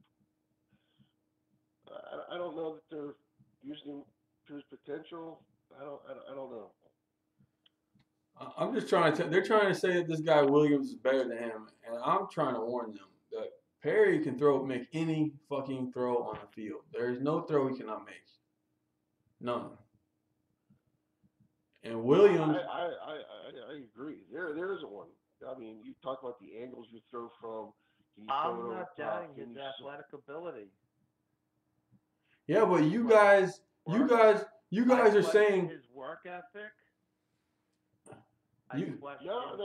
I don't even question the work ethic, man. I've seen the work that the kids put in practice and things. I don't know what he's doing in Miami, but just overall weight room, everything that he puts in, how he handles the huddle, how he handles, you know, other players. You can have a big time wide receiver with this kid. He'll put him in his place and say, no, you run your route. If you're open, I'll throw it to you. If I got a better choice, I can do that. When you come back to the huddle, you're not going to be jawing at him. Hey, man, I was wide open. He didn't throw me. You're not going to get that with him. But the off the field stuff, I think, I don't know. I hate when coaches hire their sons turn out to be duds, and they just let them keep going with it, you know. And you know, the sons are usually young. The sons are usually well taken care of, millions of dollars in their daddy's bank account. You know, they're players too. Sometimes maybe. Oh, Mark Rick's got to be worth $40-50 million easily. Yeah. So how much is this kid worth? You know what I'm saying? You know, that's the point I'm kind of making. I think there's. I think if you look a little bit deeper, the X's and O's really don't change too much. Personalities change, you know.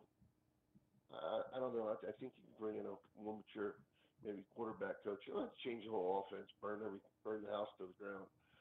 I mean, if you just talk about one position and player, you know, you don't hear all this stuff with not too much with offensive line coaches. The offensive linemen are going out drinking, banging the kickers' girlfriends, stuff like that. I heard y'all talking about this other kicker. He's probably not going to go there because he's worried Perry's going to bang his old lady too. That's not going to work. You know, somehow somebody's going to have to reach out to this young man. Not ready to burn the bridge, but hey, listen, guys, I'm going to keep watching the show. You guys keep getting callers, keep doing your thing. Love talking to you guys. Great show as always. Talk to y'all later. All right, see you later. Okay. Thank you for calling. Hey, you're on Cane Shades, Naples. What's up, Bubba? What's going on? Man, just listening to this stuff, it's like, So my comments to the whole thing, we're basing the quarterback battle that was going on with a quarterback's coach that had no coaching experience prior.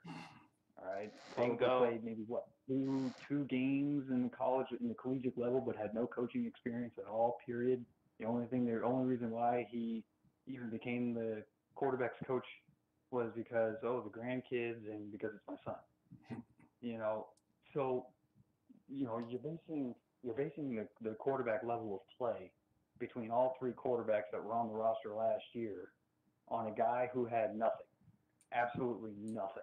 Quarterback didn't. I mean, what did they really learn from him?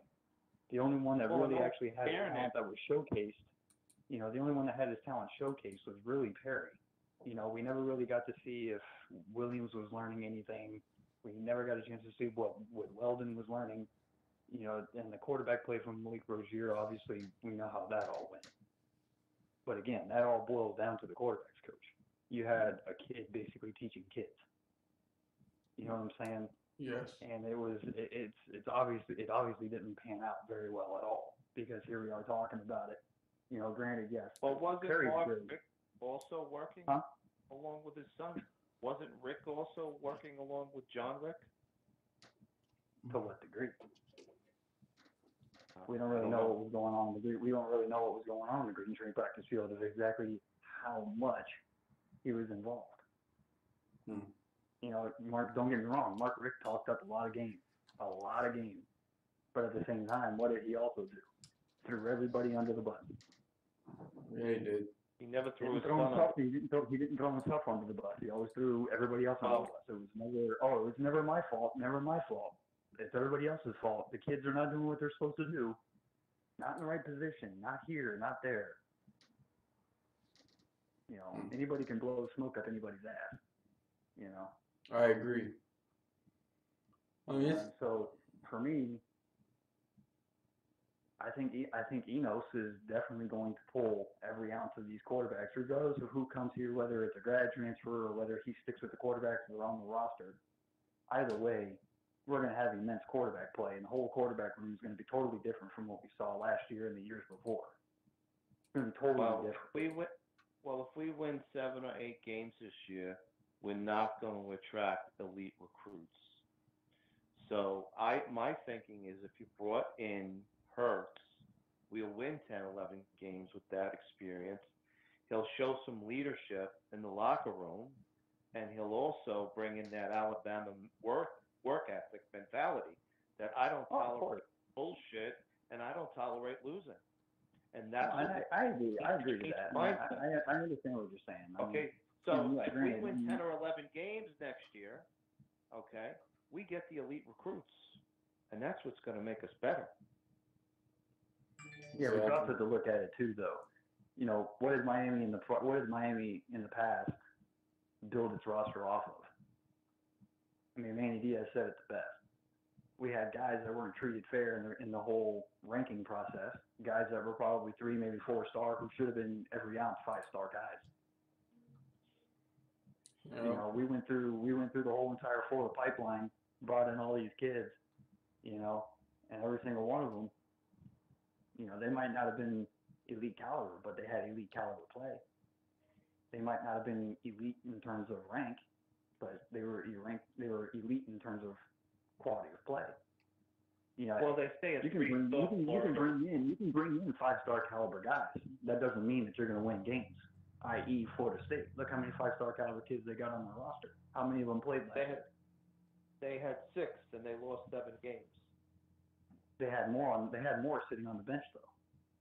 No, they had How 6 many on of them the played? entire roster. No, they had 6 on the entire roster. No, they had 6 5-star players on the entire roster, and they had a lot of 4-star recruits too. Well, 4-star caliber guys that were borderline 5-star. You know what I'm saying? What I'm saying is you can have all the amount of players on your roster. You can have all the amount of elite caliber players on your roster, but if they don't see the field and you're not winning games, what are they doing? You know, granted, yeah, Terry had a whole bunch of off the field BS that he shouldn't have been caught up in. Granted, yeah, social media kind of exposed all of that. You know, but again, you know, you're looking at a quarterback that was learning from a kid. I'm 32 years old. You know, I'm older than John's son. You know, you had basically a boy teaching boys. I agree. That's a good valid point. Hey man, thanks for calling, man. And hopefully I'll see you on here again in a couple nights. Oh, dude, I'll always call in for you. All right, appreciate my name's it. Steve, by the way. That way you can put a name to the. Oh, that's right. Canes fan. I got you, Steve. Appreciate it. All right, guys, take it easy. Hey Vic, there's some freaking comments in the comment section. Uncle Joe says Vic needs to go hang out with Manuela.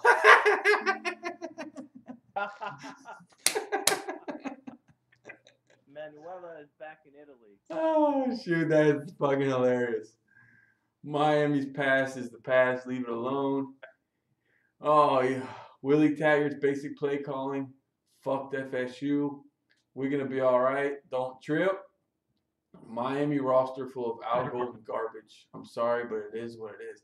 Come on, Dennis. What outgoing garbage is left over, man? And he actually recruited pretty well. Outgoing was a pretty good recruiter. We never had a class like this. I don't remember. Damien?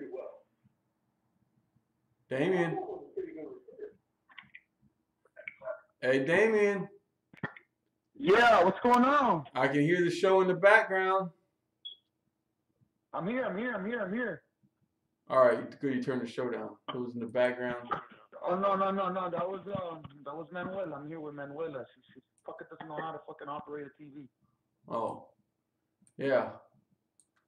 So how's the show been? You've been back in the back. How's the show been going? How's the show been going? How's your judging going here? No, I'm just hanging out with Manuela. Oh. It's a joke. I know it is. Okay, all right. Oh, so you actually paid for her room. She needed somebody to pay for her hotel room for one more night. No, I don't pay for it. She comes to my house. Hey, so it's been an interesting night. I've been going back and forth. I'm behind the scenes doing a few things and stuff. I don't think I don't think what's his name's gonna go to Oklahoma.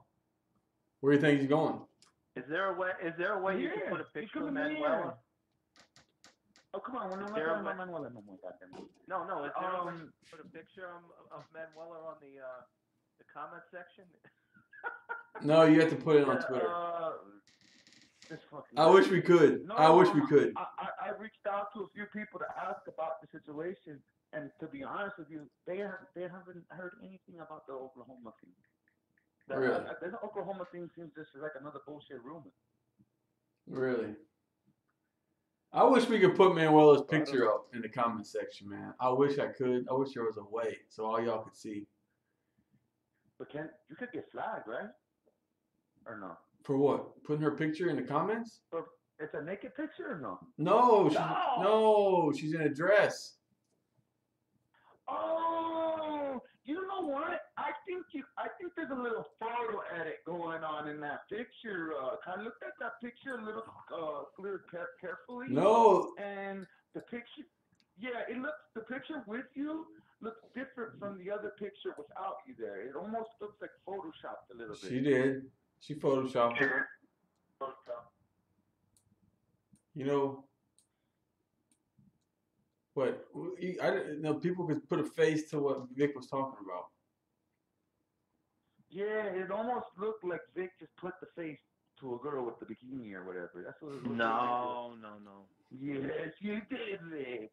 Oh wait, you Yes, can post you a picture of did. her on.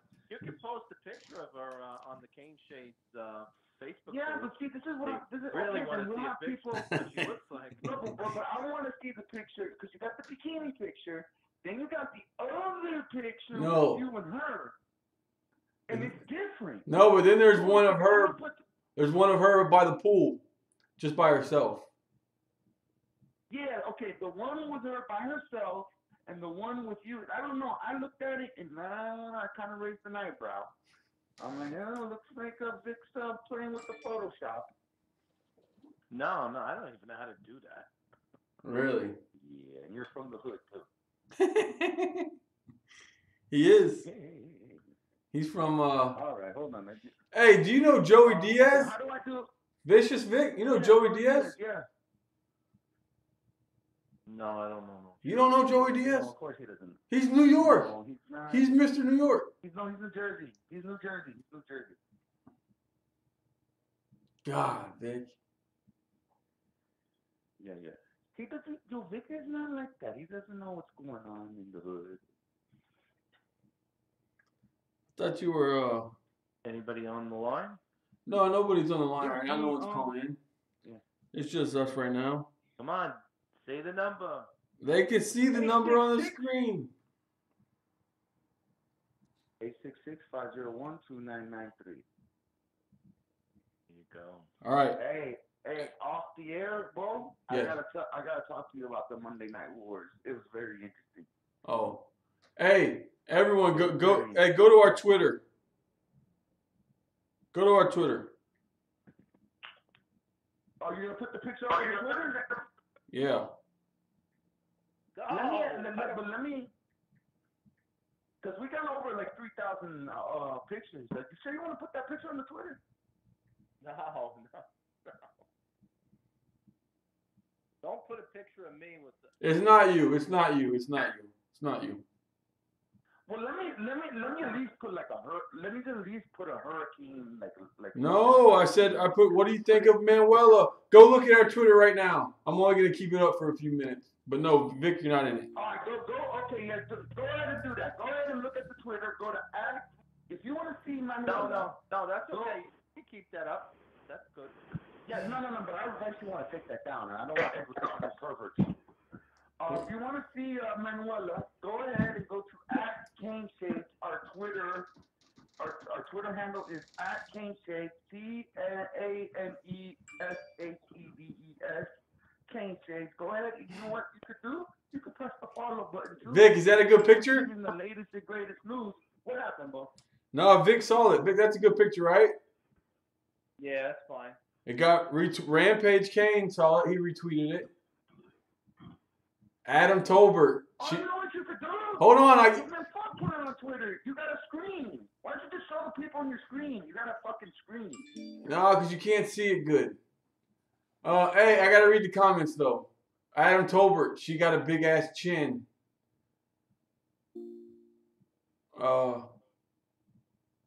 What happened, Alex? What happened to her face? What? Oh man, they're coming hard, man. Hey, you're on Kane Shades. No, as good as Meggie. What's up, man? Chilling. Well, what y'all been talking about though? I just hopped on. Oh, we've been talking We've about been all talking kinds about of shit. Manuela. We've been talking about Thomas going to Illinois. You know, everyone's on the quarterback thing all night. They're saying that Hurst might be going to Oklahoma. All kinds of shit's been going on. All this. So, hey, but what you were saying earlier today, like what the first line about Jalen Hurts, like I was against it, but hearing your point of view and how you use your words, like you was a real good sales pitch, and I was like, yo, that's a good idea. But to be honest, I still want the guys that we have right now to have a shot. Like I don't know about Jaron Williams, but N'Kosi Perry, he a snapper, bro. He knows what he's doing. It's just that off the field shit. It's annoying and shit, and it's just like so fucked up because you want to see the man progress and prosper and shit, but he's his worst enemy and shit like that. But that's what I want. Oh, nothing. Well, when you give yourself enough rope, eventually you hang yourself, and that's what happens. Yeah. But I don't know. I just feel like this offense will be beautiful with Perry though. Like think about it. Like just imagine it. This offense with Perry, but then he has to learn the playbook. And I heard that he's ass at reading coverage. I heard that he's ass at reading coverage. Oh man, the comments are killing me right now, man. My bad for laughing. They got me in the comments fucking dying. We posted a picture of on Twitter. Do you got Twitter? Yeah, bro. I low-key want you to follow me, but I don't know how you work out with that follow shit. All you gotta do is just write to us. We'll follow you. Tell us who you are. But we just posted a picture of Vicious Vic's date from the other night. And man, the comments coming in are just fucking hilarious. Vic, hey Vic, Birdman says, Manuela's got an Adam's apple. No, stop it. She's not a man, trust me. Oh man. Oh man, dude. Do you guys really want Tate Martell? Do you guys really want like 2 new quarterbacks to come in for real? I'll take both of them. I do. I do. Why? Why? Listen to my sales pitch. Number one, he's going to be respected in the locker room. He's a leader. He's not going to put up. Yeah. I understand about Jalen Hurts. I would love to have Jalen Hurts. I'm talking about. I'll be okay with one with Jalen Hurts, and that's it. Either or. You know what I'm saying? Because I want to see the guys that we have at least in that offense. Listen to me. If we win 8 games this year, we're not going to have a top 10 recruiting class. Yeah, Agreed? If we win 10 or 11 games, we get to the ACC championship, and anything's possible because a lot of the defensive players on Clemson are gone in the NFL. And with our defense, and if we have a good offense, we may be able to steal a game or at least play it close. We'll get a New Year's 6 bowl game, and the recruits will come back. Maybe that's the strategy that Diaz has in place. Maybe he's got a 2-year plan where next year we win 10, 11 games, we get to the championship, we have a pretty easy schedule next year, we come close, we play a New Year's 6 game, we're gonna get a top 10 recruiting class. I don't want to show up to the game. I want to win the game. Well, I just gave you I just painted you a scenario. Yeah, Listen, you painted a beautiful picture. I love the picture. Yeah, but I don't know if anybody's going to be able to stop, Lawrence. I mean, Sunshine is awesome. How about how long do he have the offensive line for? I'm not really sure. I know that they're going to be losing some players, but Clemson is always a loaded team, and I know that their 2 defensive tackles are gone. They're going into pros, and I know one of their defensive players, defensive end, is going too. So anything is possible. Anything is possible. The only way that I see us even playing with Clemson because damn, the way that they play Alabama is insane. So I'm just saying, just imagining them boys to next year is gonna be crazy. So I don't know, but Well, they're not going to have Lawrence next year. They're not going to have number 42. I know they're not some offensive wise, but they can put up, and their defense don't have to be. Their defense don't have to be. Their defense could be a mediocre, not a mediocre, but let's be honest. Defense is probably gonna be in the top, and that's good. And their offense is gonna probably be top 10, and you can win like that in college football. You have a good coach. I think the only way we're going to get top recruits is if we win 10, 11 games next year. And if we happen to land Hurts, we have a very good chance of restocking. Because this year was a disaster. An absolute disaster. So what do you guys think are the chances of us getting the 2 quarterbacks, realistically? Because I don't want to hear that bullshit you guys were talking about when we were talking about recruiting with Stevenson and what's his name, Vogel. Because y'all was talking about we was gonna get both of them, and the day I No, I said 1. I said 1. No, I said 1. Danny Boy Kane said 2. Danny Boy Kane said 2.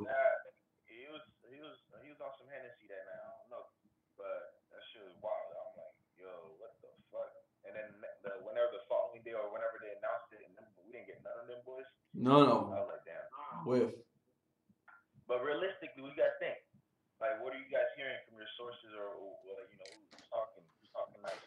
I don't know, man. I read this little article today, and it was sounding like they had me worried, but Damien told me, don't worry about it. We're gonna get I think Martell's coming. I think he's a lock. I think his 2 friends are gonna lock him in.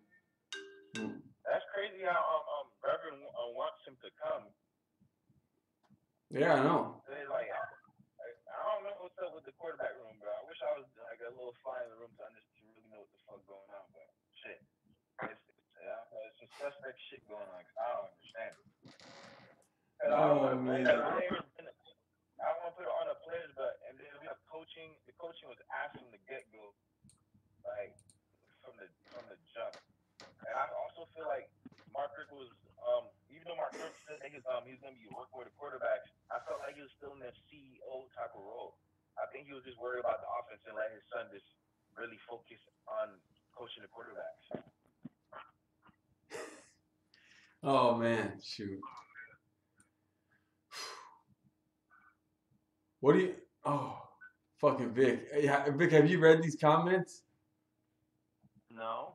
Oh man, Vic, these guys are ruthless, Vic. Oh, where's this one at? Well, where'd it go? They're making fun of this little girl. Vic's date proposed By to the him. way, Vic's date proposed to him. Vic's date has his cell phone right now. She got shoulders like a fucking linebacker. Oh, Vic. A girl's 117 pounds and she's 5 foot Whoa. She's. I'm looking at the picture right now. Damn, bro. She's scary, whoa. Manuela is better than Cager. She can catch balls. Damn, that was a good one. Oh. Damn, bro. That's supposed to be creative as fuck, man. That's a good one. Oh, let's see. You gotta have fun here. Oh, where's that one at, man? I can't find it now. Nkosi wouldn't put her in his video.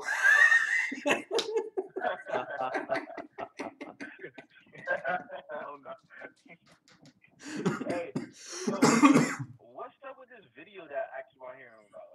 Like I hear about it. Is it like describe it? It was Snapchat. It was a Snapchat. He's fucking her. That's it? Yeah, he snapped it while he was fucking her. Yeah, it was his girlfriend. They said it was the kicker's girlfriend. Damn, what kind of shit is that? You can't be on that, bro. Now there's the quarterback. No. You can't be doing that. You can't be playing CeeLo either on social media either. For money. Bro.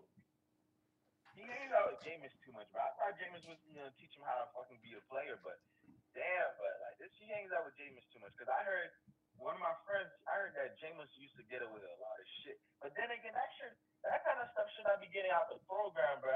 Like I heard that Florida State players used to get away with a lot of shit. Jimbo used to clean his stuff like he was nice.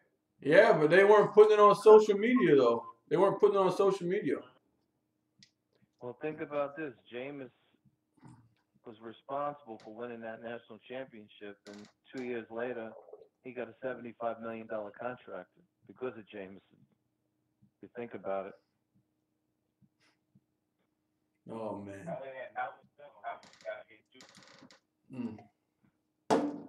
You guys are ruthless. I don't know what's going on. I don't know what's going on in Miami, bro. I don't know why people want to break news like that. I mean, you gotta do what you gotta do, but another thing, isn't that something that happened like earlier in the season or like September, something like that? Yeah, it said it happened after the Toledo game. And it came back up again? Yeah, at the end of the year. Wow. That means someone held on to it the whole time.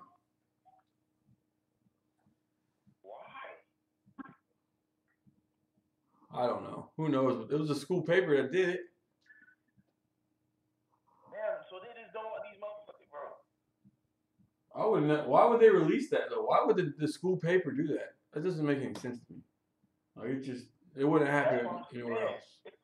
That's what I'm saying. Like that shit not adding up to me because I'm like, yo, why the fuck are you gonna do that? Like, don't you want this man? Like, well, don't you want like, bro? Some people just be hating, bro, because like the football program is the school, bro. That's the school next to the doctor stuff, bro. The nursing program, bro. That's the school, right? That's what brings the revenue and all that shit. That's what I'm saying. The players get paid, even though they get paid on the side, but they need to get paid. Hey Vic, B Hester says 247 has Manuela as a potential 5-star. What? B Hester says 247 has Manuela as a potential 5-star.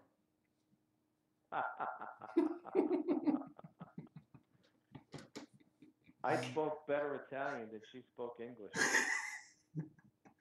Oh man, you guys are savages in this damn comment section, man. Another thing, so what's the background story about Jeff Thomas?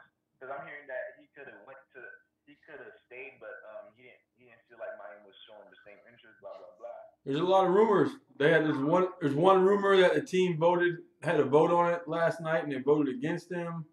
There's a bunch of different stories. I don't know what the truth is. I haven't heard anything yet. Wow. Yeah. Wow. So damn, what the fuck was he on with the team? I don't know. Maybe because he quit. Maybe because he quit on him. I don't know. Who knows? True that. What else? Cager's not gonna be okay. Cager's ass. I hope he doesn't come back. I don't want him back. No, he got himself he's in the portal. Yeah, but they're talking about he might stay. And when he said, we don't need no big body receiver. I don't want him. He can go to Maryland or somewhere, man. Let him go to Maryland. Go back home. Yeah, why don't you go to Maryland? Go somewhere. Yeah, whoever said something about McCloskey transferring to Illinois, that's a possibility too. Yeah, I know. It makes sense. Him and they're boys. Mhm. You never, and Perry will start right away over after. Them boys are gonna start like that. That'll be some good shit though. And they're probably gonna bring some recruits to I don't know, some shit like that. But other than that, hopefully, when do you guys think we're gonna get some news though? Cause I'm trying to hear some news, some breaking news. I don't know. Some like new coach. The reality is these Perry and Williams know if Hurts comes, they're not going to compete against him. The kid is one of the best quarterbacks in the country. He has a 26-2 record as a starter. He's a team player. He's mature. He'll bring a winning attitude. He'll bring a lead. He's a good guy. He'll be respected. Okay? All right. When he talks, people will listen. And that's what this team needs. We need a leader. We didn't have a leader. In 2017, you know who our leader was? It was Braxton Berrios. Without Braxton Berrios in that game, we lose to Florida State. Oh, hell yeah. Braxton was our leader in the 2017-2018 season. We did not have a leader on this 2018-2019 season. Period. End of paragraph. Oh, yeah. Now that you say that shit, No leader. Bro, nobody was a leader because Malik couldn't be a leader. No, we had leaders on the defensive side. We had Willis, we had Johnson. Okay, we had Borderman, Bandy. We had Shaq. We had nobody on the offensive side. Nobody stepped up. Nobody made any of these players accountable. You think for a second, if Hurts gets knocked down on the ground a few times in that huddle, he's not going to push these offensive linemen? Or if one of our receivers drops the ball, he's going to put up with that? I'll tell you straight out, I'm going to throw you the ball. You don't catch it. We need somebody that's going to challenge our players in the offense. That's just my opinion. I don't know if you agree with that. That's what I was thinking. We need, hopefully, when do you guys think we're going to get the Jalen Hurts news? Because hopefully we need that. As soon as he gets on campus, like, it's game time. You feel me? It's game time for real. It's got to be before Friday. Like you said, It's got to be before. He's got to enroll before Friday for class. I think the biggest thing that's going to change this program around is we lured this offensive coordinator away from Alabama. It's about time we got a win against Alabama. How many players are they coming in to Florida where we've recruited for a couple of years? Saban comes in once, the meeting flips the kid over. I mean, let's think of some of the players. You had Bogle, you had Ingraham. Ingraham gave us a silent commit. We had Josh Jobe. We helped Josh Jobe prepare himself to get into college, and at the very end, he flipped over to Alabama. We were this close to getting Patrick Surtain. Patrick Surtain went over to Alabama because he wanted to be in the show, and Alabama wins every year. I'm tired of losing all of these players to Alabama, to Georgia, to Ohio State. So I think if we win 10, 11 games this year, and we get to New Year's Six Bowl or the playoff, I mean, look, that's going a little bit far-fetched because a lot of things have to happen if we have Hurts. I think if we get him, that's going to change the program around long-term because these kids are going to stay home. These kids are not going to stay home. They're not stay home. We win 8 games next year. I think 12-0, to be honest. I think 12-0 is realistic because I think that the Florida game and the Florida State game is the only 2 games I'm really worried about. If we have Jalen Hurts, we're not losing no games, bro. That Florida game is going to be a blowout game. Well, I happen to agree with you because I don't think Florida's offensive line is going to be able to block our front seven. They don't have an offensive line. Their entire offensive line is okay, and they've lost a lot of their best players. And that quarterback Ben ass. That's what I'm saying. They're going to have a blowout game. Well, Florida recruited 6 offensive linemen this year. They took 2 of them from us. Okay, they could have Tarquin. I mean, to me, he's another Bar Milo Jr. He's got chicken legs. But I just think that they're going to have a big problem with our front seven on August 31st. And a lot of people are just shooting us off, saying we're not going to win this game. Florida's going to blow us out. But you got to look at the intangibles. If you don't have an offensive line to block, you're not going to win. I mean, look at us. Our Achilles heel was the offensive line and the punter. How many times, okay, did Fiegels have 28-yard punts, 37-yard punts? On the opponents were starting on our 40-yard line or their own 40-yard line. Think about it. I know. And a lot of people don't understand. I mean, special teams are important. Yeah, the way that Field position. How many times when we had the ball on our own 5-yard line and we were punting out of the end zone and Fiegels shanked the punt and they got the ball at our 30? Right away, if you have a kicker that could kick the ball, you're in field goal position. You're giving up 3 points. Just think about how magnificent this defense was this year. They were on the field the majority of the games, and we were the number 5 defense. That's crazy. That's insane. And probably all these other defenses, they have better field position than us. Exactly. Could you imagine, like, if we had our opponents inside their own 20 a few times? You could take chances and gamble a little bit, blitz a little bit more. Oh, and man. Well, the sad thing about it is that, like last year, I felt like 90% of the Canes family was sipping on that Kool-Aid too much, and they didn't realize that every game that we played last year, even though we was on that run, it was just a nail biter. Like people, like I'm telling you right now, I had a couple heart attacks last year watching these motherfuckers. I had a couple heart attacks, so I'm like I can't be having heart attacks for a football team. You feel what I'm saying? I need to have heart attacks in big games, not no regular season games that we should be blowing motherfuckers out. Like, we should be putting 40 points every fucking. If it's not no fucking Florida State or no elite teams, we have a fucking sorry ass conference, bro. It's not that hard to grow. I don't understand it, bro. Where is Bo listening? Bo is probably reading the comments. I'm reading the comments, dude. I'm fucking dying over here, man. These comments. Let's hear some of the comments. You want to hear these comments? Yeah. All right, here we go. Let's see. Only thing Florida is blowing is Manuela.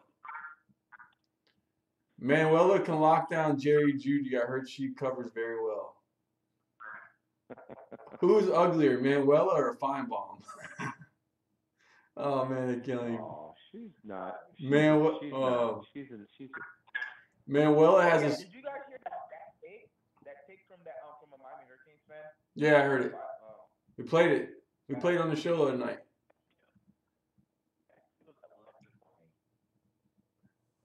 Oh man.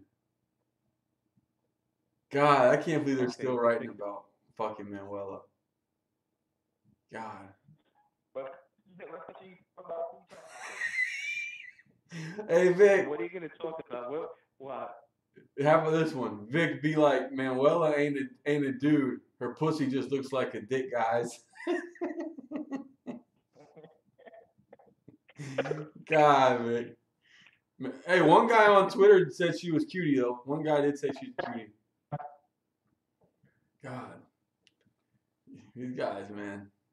You guys are some fucking trolls down there, man.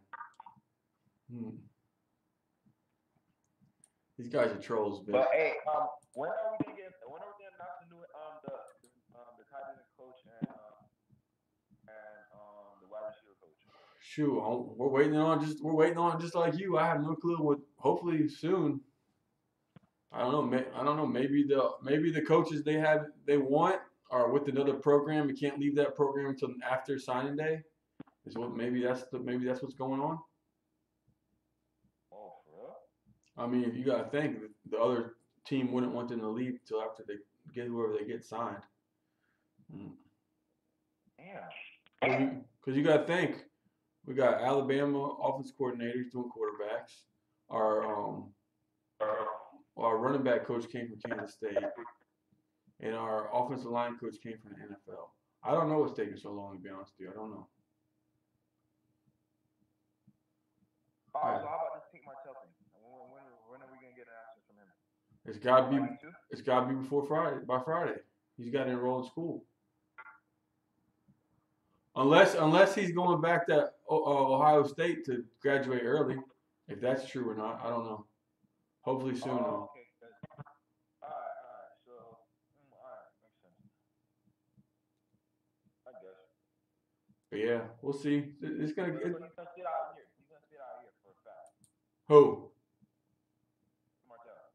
I think he's coming, man. I think Brevin Jordan and his teammate. I'm talking about, is he gonna sit a year? If he comes, is he gonna sit a year? Oh, there's conflicting reports that he can play right away, that he can sit. I don't know the truth. I don't know the truth. I'm not gonna sit here and lie to you. All right, yeah, I bet. But for a fact though, we need Jalen Hurts so we can go at least 11-1 or 12-0. We're gonna meet Clemson in the ACC championship game. And if we win, we're going to the playoffs. We get to the playoffs. We're gonna flip the bet. Oh, you drinking? Oh man, I don't know about that, but I hope. That's some strong Kool-Aid. That's some strong Kool-Aid, man. Mm. That's Jalen Hurts' dream right there. It would be his dream. That is the dream. So I'm gonna sip the Kool-Aid just like him. I know that's the Kool-Aid he wants to sip. I'm trying to sip that Kool-Aid too. Got you. Because I tell you, I suffer. You guys, I know we suffered all together. I wanna drink all year long. Yeah. I wanna tell them boys, yo, it's all about the youth. That's all I wanna say. I just wanna be happy. I just wanna be happy. I'm here for these fans. Well, hey, we got another call, man. Thanks for calling, and call back again. All right, you guys. Yep. Go Hurricanes. Yep. Hey, you're on K Shades. Hey, what's up, man? Yeah, this shot sports from Chicago, dog. What's going on, man? What you been up to? I'm hanging in. I'm good, man. How's the weather Get off work. How's the weather in Chicago? Cold. Oh, man, we got a little slight snowstorm yesterday. Like in the 30s now. You know what I mean? It's not bad, but it's gonna be up and down till March. That's just pretty much what it is. Are you on the north side or the south side? No, I'm a south sider. I'm born and raised on the south side, but I actually work on the north side though. So I'm out every day. So you're a Cubs fan or a White Sox fan? Oh no, I don't fuck with neither one of them, man. I hate the Cubs. believe it or not, man, I'm a New York Mets fan, man. I got teams. Oh, I love them. Oh, that's my man. Yeah, I'm a Mets fan, dog. Yeah, I've been a Mets fan since '81 and shit, so that's what it is. We got a Mets fan and we got a Canes fan here. Oh, you and I. Who do you root for in college basketball? Let's see if we have the trifecta. College basketball? Well, I'm gonna roll my home team. I'm a DePaul fan, but they suck. God, they're terrible. And I've been a DePaul fan since I was in high school. And I like Kansas, Jayhawks. So I kind of go back and forth with that. Yeah, but those are my two college basketball teams. Football, Bears fan all day long. And college Canes. So what's on your mind tonight? Yeah, man, real quick, I had just got off work and I saw the Jeff Thomas thing, and I was like, okay, look, it is what it is. I'm not really tripping on that, and I'm really focusing my attention on the two quarterbacks with Hurts and Martell. If I got his name right. Yes. You got it right. But this is my theory on Hurts. I think we're gonna get Hurts, and I'm gonna tell you my reasons why. Oklahoma is Oklahoma. Mad respect. You know, they do what they do. Two Heisman Trophy quarterbacks back to back. You can't even argue with that shit. But I really think deep down inside, Hurts is kind of like his own man type of guy. I don't think he wants to go there and kind of follow them guys' footsteps. Whereas he came to Miami and just balled out, get us, 10, 11 wins. Let's play Clemson in the ACC championship game and just go from there and then let him go to the pros. He got another film, get some good film out for the NFL at Miami. He got a nice receiving core. And he could say he did it. He could say he did it on a great team, and he took an average team and turned it into a very good team. Where and here's another. If he goes, yeah, go ahead, I'm sorry. Now, here's another point. If we win 10, 11 games, what do you think that's going to do for our recruiting cycle? It should help our recruiting cycle big time, tremendously. And A lot of these kids are going to stay home. If they keep bringing, like you got Brevin Jordan from Vegas. The other guy came from Vegas, right? Yes. The Bowling kid. And okay, now you got Tate possibly coming. I think we'll get Tate too.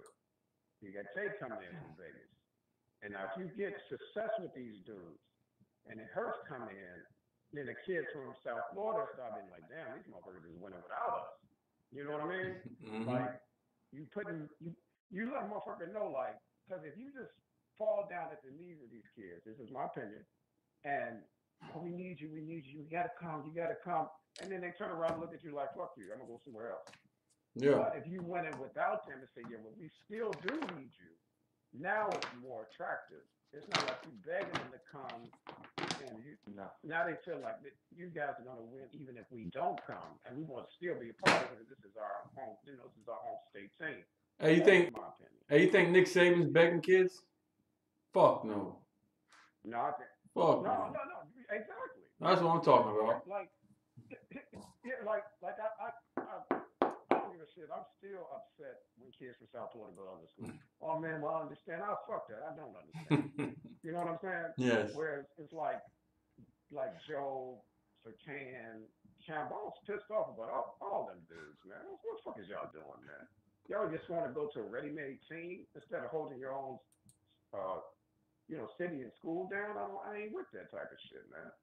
And I ain't gonna say I enjoyed watching Bama lost, but I did enjoy them motherfuckers. Man, I enjoyed the shit out that game. He got them babies out there on the corners. He had Joe out there, and he got Sertan getting their ass ate the fuck up because they wasn't ready yet. You follow what I'm saying? They try to our kids, but they need grooming. We can do the same thing here that they can do at Alabama. That's my point, man. I agree. That's how I feel you about might it. think alike. Yeah. Because it's like, what? So on the record, you want Hurts to come. I think if he comes, he's got a 26-2 record as a star. He's not going to put up with bullshit. He's not going to put up with bullshit. He's going to change this program around. I think the best hire Diaz ever did was hire that offensive coordinator away from Alabama. He wouldn't even came on a visit without the offensive coordinator being there. Exactly. He wouldn't have visited Miami, man. No way. Come on now. Y'all know that. No. He wouldn't even thought about us. And everybody's worried about and everybody's worried about if he transfers or Williams transfer. No, I think this is the quickest way for us to restore this program in the next 2 years. Bring Hurts in. We win 10, 11. We stockpile recruits for 20, and that's going to make us great. Exactly. And with Williams and Perry, if one leaves, oh well. But if both leave, oh well, as far as I'm concerned. But if they're smart, like I say, Williams, I don't know. I believe Perry will leave before Williams does. That's just my opinion. And if Williams does stick around, if it goes like I'm thinking, it'll benefit him to watch Hurts, watch him practice, watch him watch film. In the quarterback room, you need some a leader in that fuck. I don't know if y'all saw my Exactly. keep the same shit y'all been saying. Exactly. But you need a leader in that fucking quarterback room, man. You can't have no dudes just what you think, because the coach is coach, players fucking play. You know what I mean? So if you ain't got the guy out there that when things start going wrong, you say, hey, let's pull this stuff together here. You know, let's get it. Let's everybody. I need you guys to step up. Hold your head up. Don't start ducking your fucking head every time. You know, What do you think about the offensive line? Are you concerned about it coming into the season? I would say yes and no, and I would say no in the sense of I believe a lot of it was part of the scheme was so fucking terrible that they just didn't know what to do. But I think was that Cleveland, the big kid, Donaldson, Cleveland Reed, Cleveland Reed, Donaldson, and Tate. I think they just need to have a better scheme to block. You know, they got to know where to be, and you know they need their techniques to be solid. They was just kind of all over the place. One guy, you know what I'm saying? So that's how I feel about it. Well, I got to tell you, we interviewed 3 of the offensive linemen that are coming in. One of them is from New York. I'll tell you a little bit about him. Yeah. Played football. I know you're talking about. He played football for 1 year. He was a basketball player, 6'5", 275, 3-star recruit after playing his first year. He's only going to get better. The kid gets up at 4 o'clock in the morning. He takes the train to the bus. Yeah, I think I heard the story. Okay. He gets home at 9 o'clock at night. The other kid from Georgia, center. Okay. Yeah, I like him. The day he signed his letter of intent, he went to school. Yeah. He went to work after school. He called us on his break. He had 15 minutes to talk. Okay. Yeah. I thought you guys called Kenny Shakes. He called us. Okay. Yeah. To me, he's a PhD. We need PhD. Poor, hungry, driven kids. PhD. Yeah. That's what I want. And stop focusing so much on stars and shit. You know, he's a 5-star. This kid is a this and that. You know, you gotta dig up under every rock. You gotta find kids where other people not necessarily find them. Look at the kid. Then you'll start. Ed Reed, 2-star. Exactly. Ray Lewis, 2-star. The kid who's the safety for the New England Patriots, McCourty. He's awesome. McCourty. Player. He was a 2-star player. Exactly. Yeah, he's in a good situation. He's under some quality coaching and quality schemes, so he get a chance to show his talent. Yeah. So, that's my opinion about Hurts, man. I don't, and I just got a feeling that he's his own person. He's his own guy. If he goes to Oklahoma, then he's damn near got to win a Heisman to live up to those other 2 guys. And he's also got to learn a new system. He's got to learn a new system. Right. And them guys said they've been there with Lincoln Riley. Mayfield and Murray, they had opportunity to learn the system. Whereas you coming in fresh talking about you just going to transfer over there for 1 year and you're going to pick up everything and everything is going to be perfect. I just don't see that. Most people like comfort. Yeah. People like comfort. And Maryland is out the question. He's definitely not. So it's basically between Oklahoma and Miami. All right, I think so. I agree. I just got a good feeling that he'll choose the Kings. Man. Yes. Yes. Bo is focusing on the comments. They posted a picture of a girl I met down in South Beach. She's from Italy, and did you see the picture? I speak better Italian than she speaks English, so we met on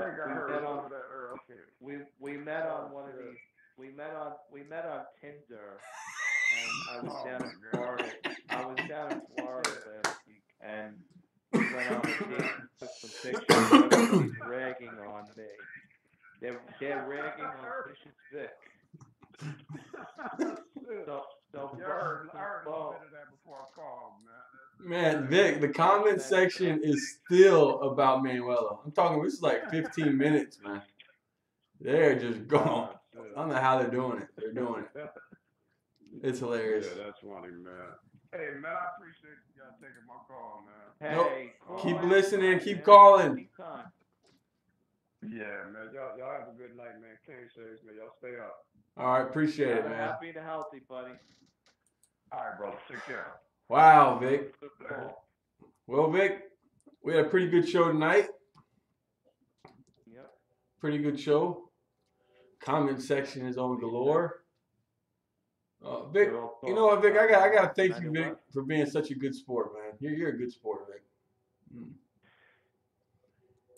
It's okay. You're a good sport, man. We'll have to post Vic's flavor of the week. Oh, man, that's a good one, Vic. You're gonna be a celebrity. You're gonna be a celebrity, Vic. No. You damn right you are. I'm proud of you, Vic. I'm proud of you. Damien, have you read the comments? Have you read? Very interesting character. Have you read the comments, Damien? Yes. Oh man. Yes. These guys are That's all I do. I'm on some behind the scenes shit. But yo, Vic, I'm telling you, you got a personality. Honestly, if there's a time to come out and say anything, we don't judge. I'm very supportive of you. If Manuela has a penis, you could tell us. Oh. She doesn't. Okay. You know I'm fucking with you, Vic. All right then. All right, Vic. Don't sound like sounds like you're getting ready for a funeral. Everything's all right. No, listen. It was a good show tonight. It was a good show. It was great. But we had some excellent calls. We have a very knowledgeable fan base, and we got our cane shades on. We definitely have the King Shades on, and please go ahead and subscribe to our YouTube channel. Hit the notification so you know when we go online. Hit the little bell so when we go on, you get alerted. Exactly. Well, let me finish up the promotion. Go ahead and subscribe to the Twitter. The handle is @KingShadesRadio. I'm not @KingShades. I mean, took the radio part out. Took radio. @KingShades. And then go ahead and look for us at King Shades Radio Kings on Facebook and add a member of the Facebook of King Shades Radio and check out KingShades.net for your Miami Hurricane sports and recruiting news. And that's about it. I'm the King Shades on. Vic, you want to take us out of here? Keep yourself safe. Put some joy into your life and others that surround you. And never, ever forget to kiss someone you love. I'm signing out. All right.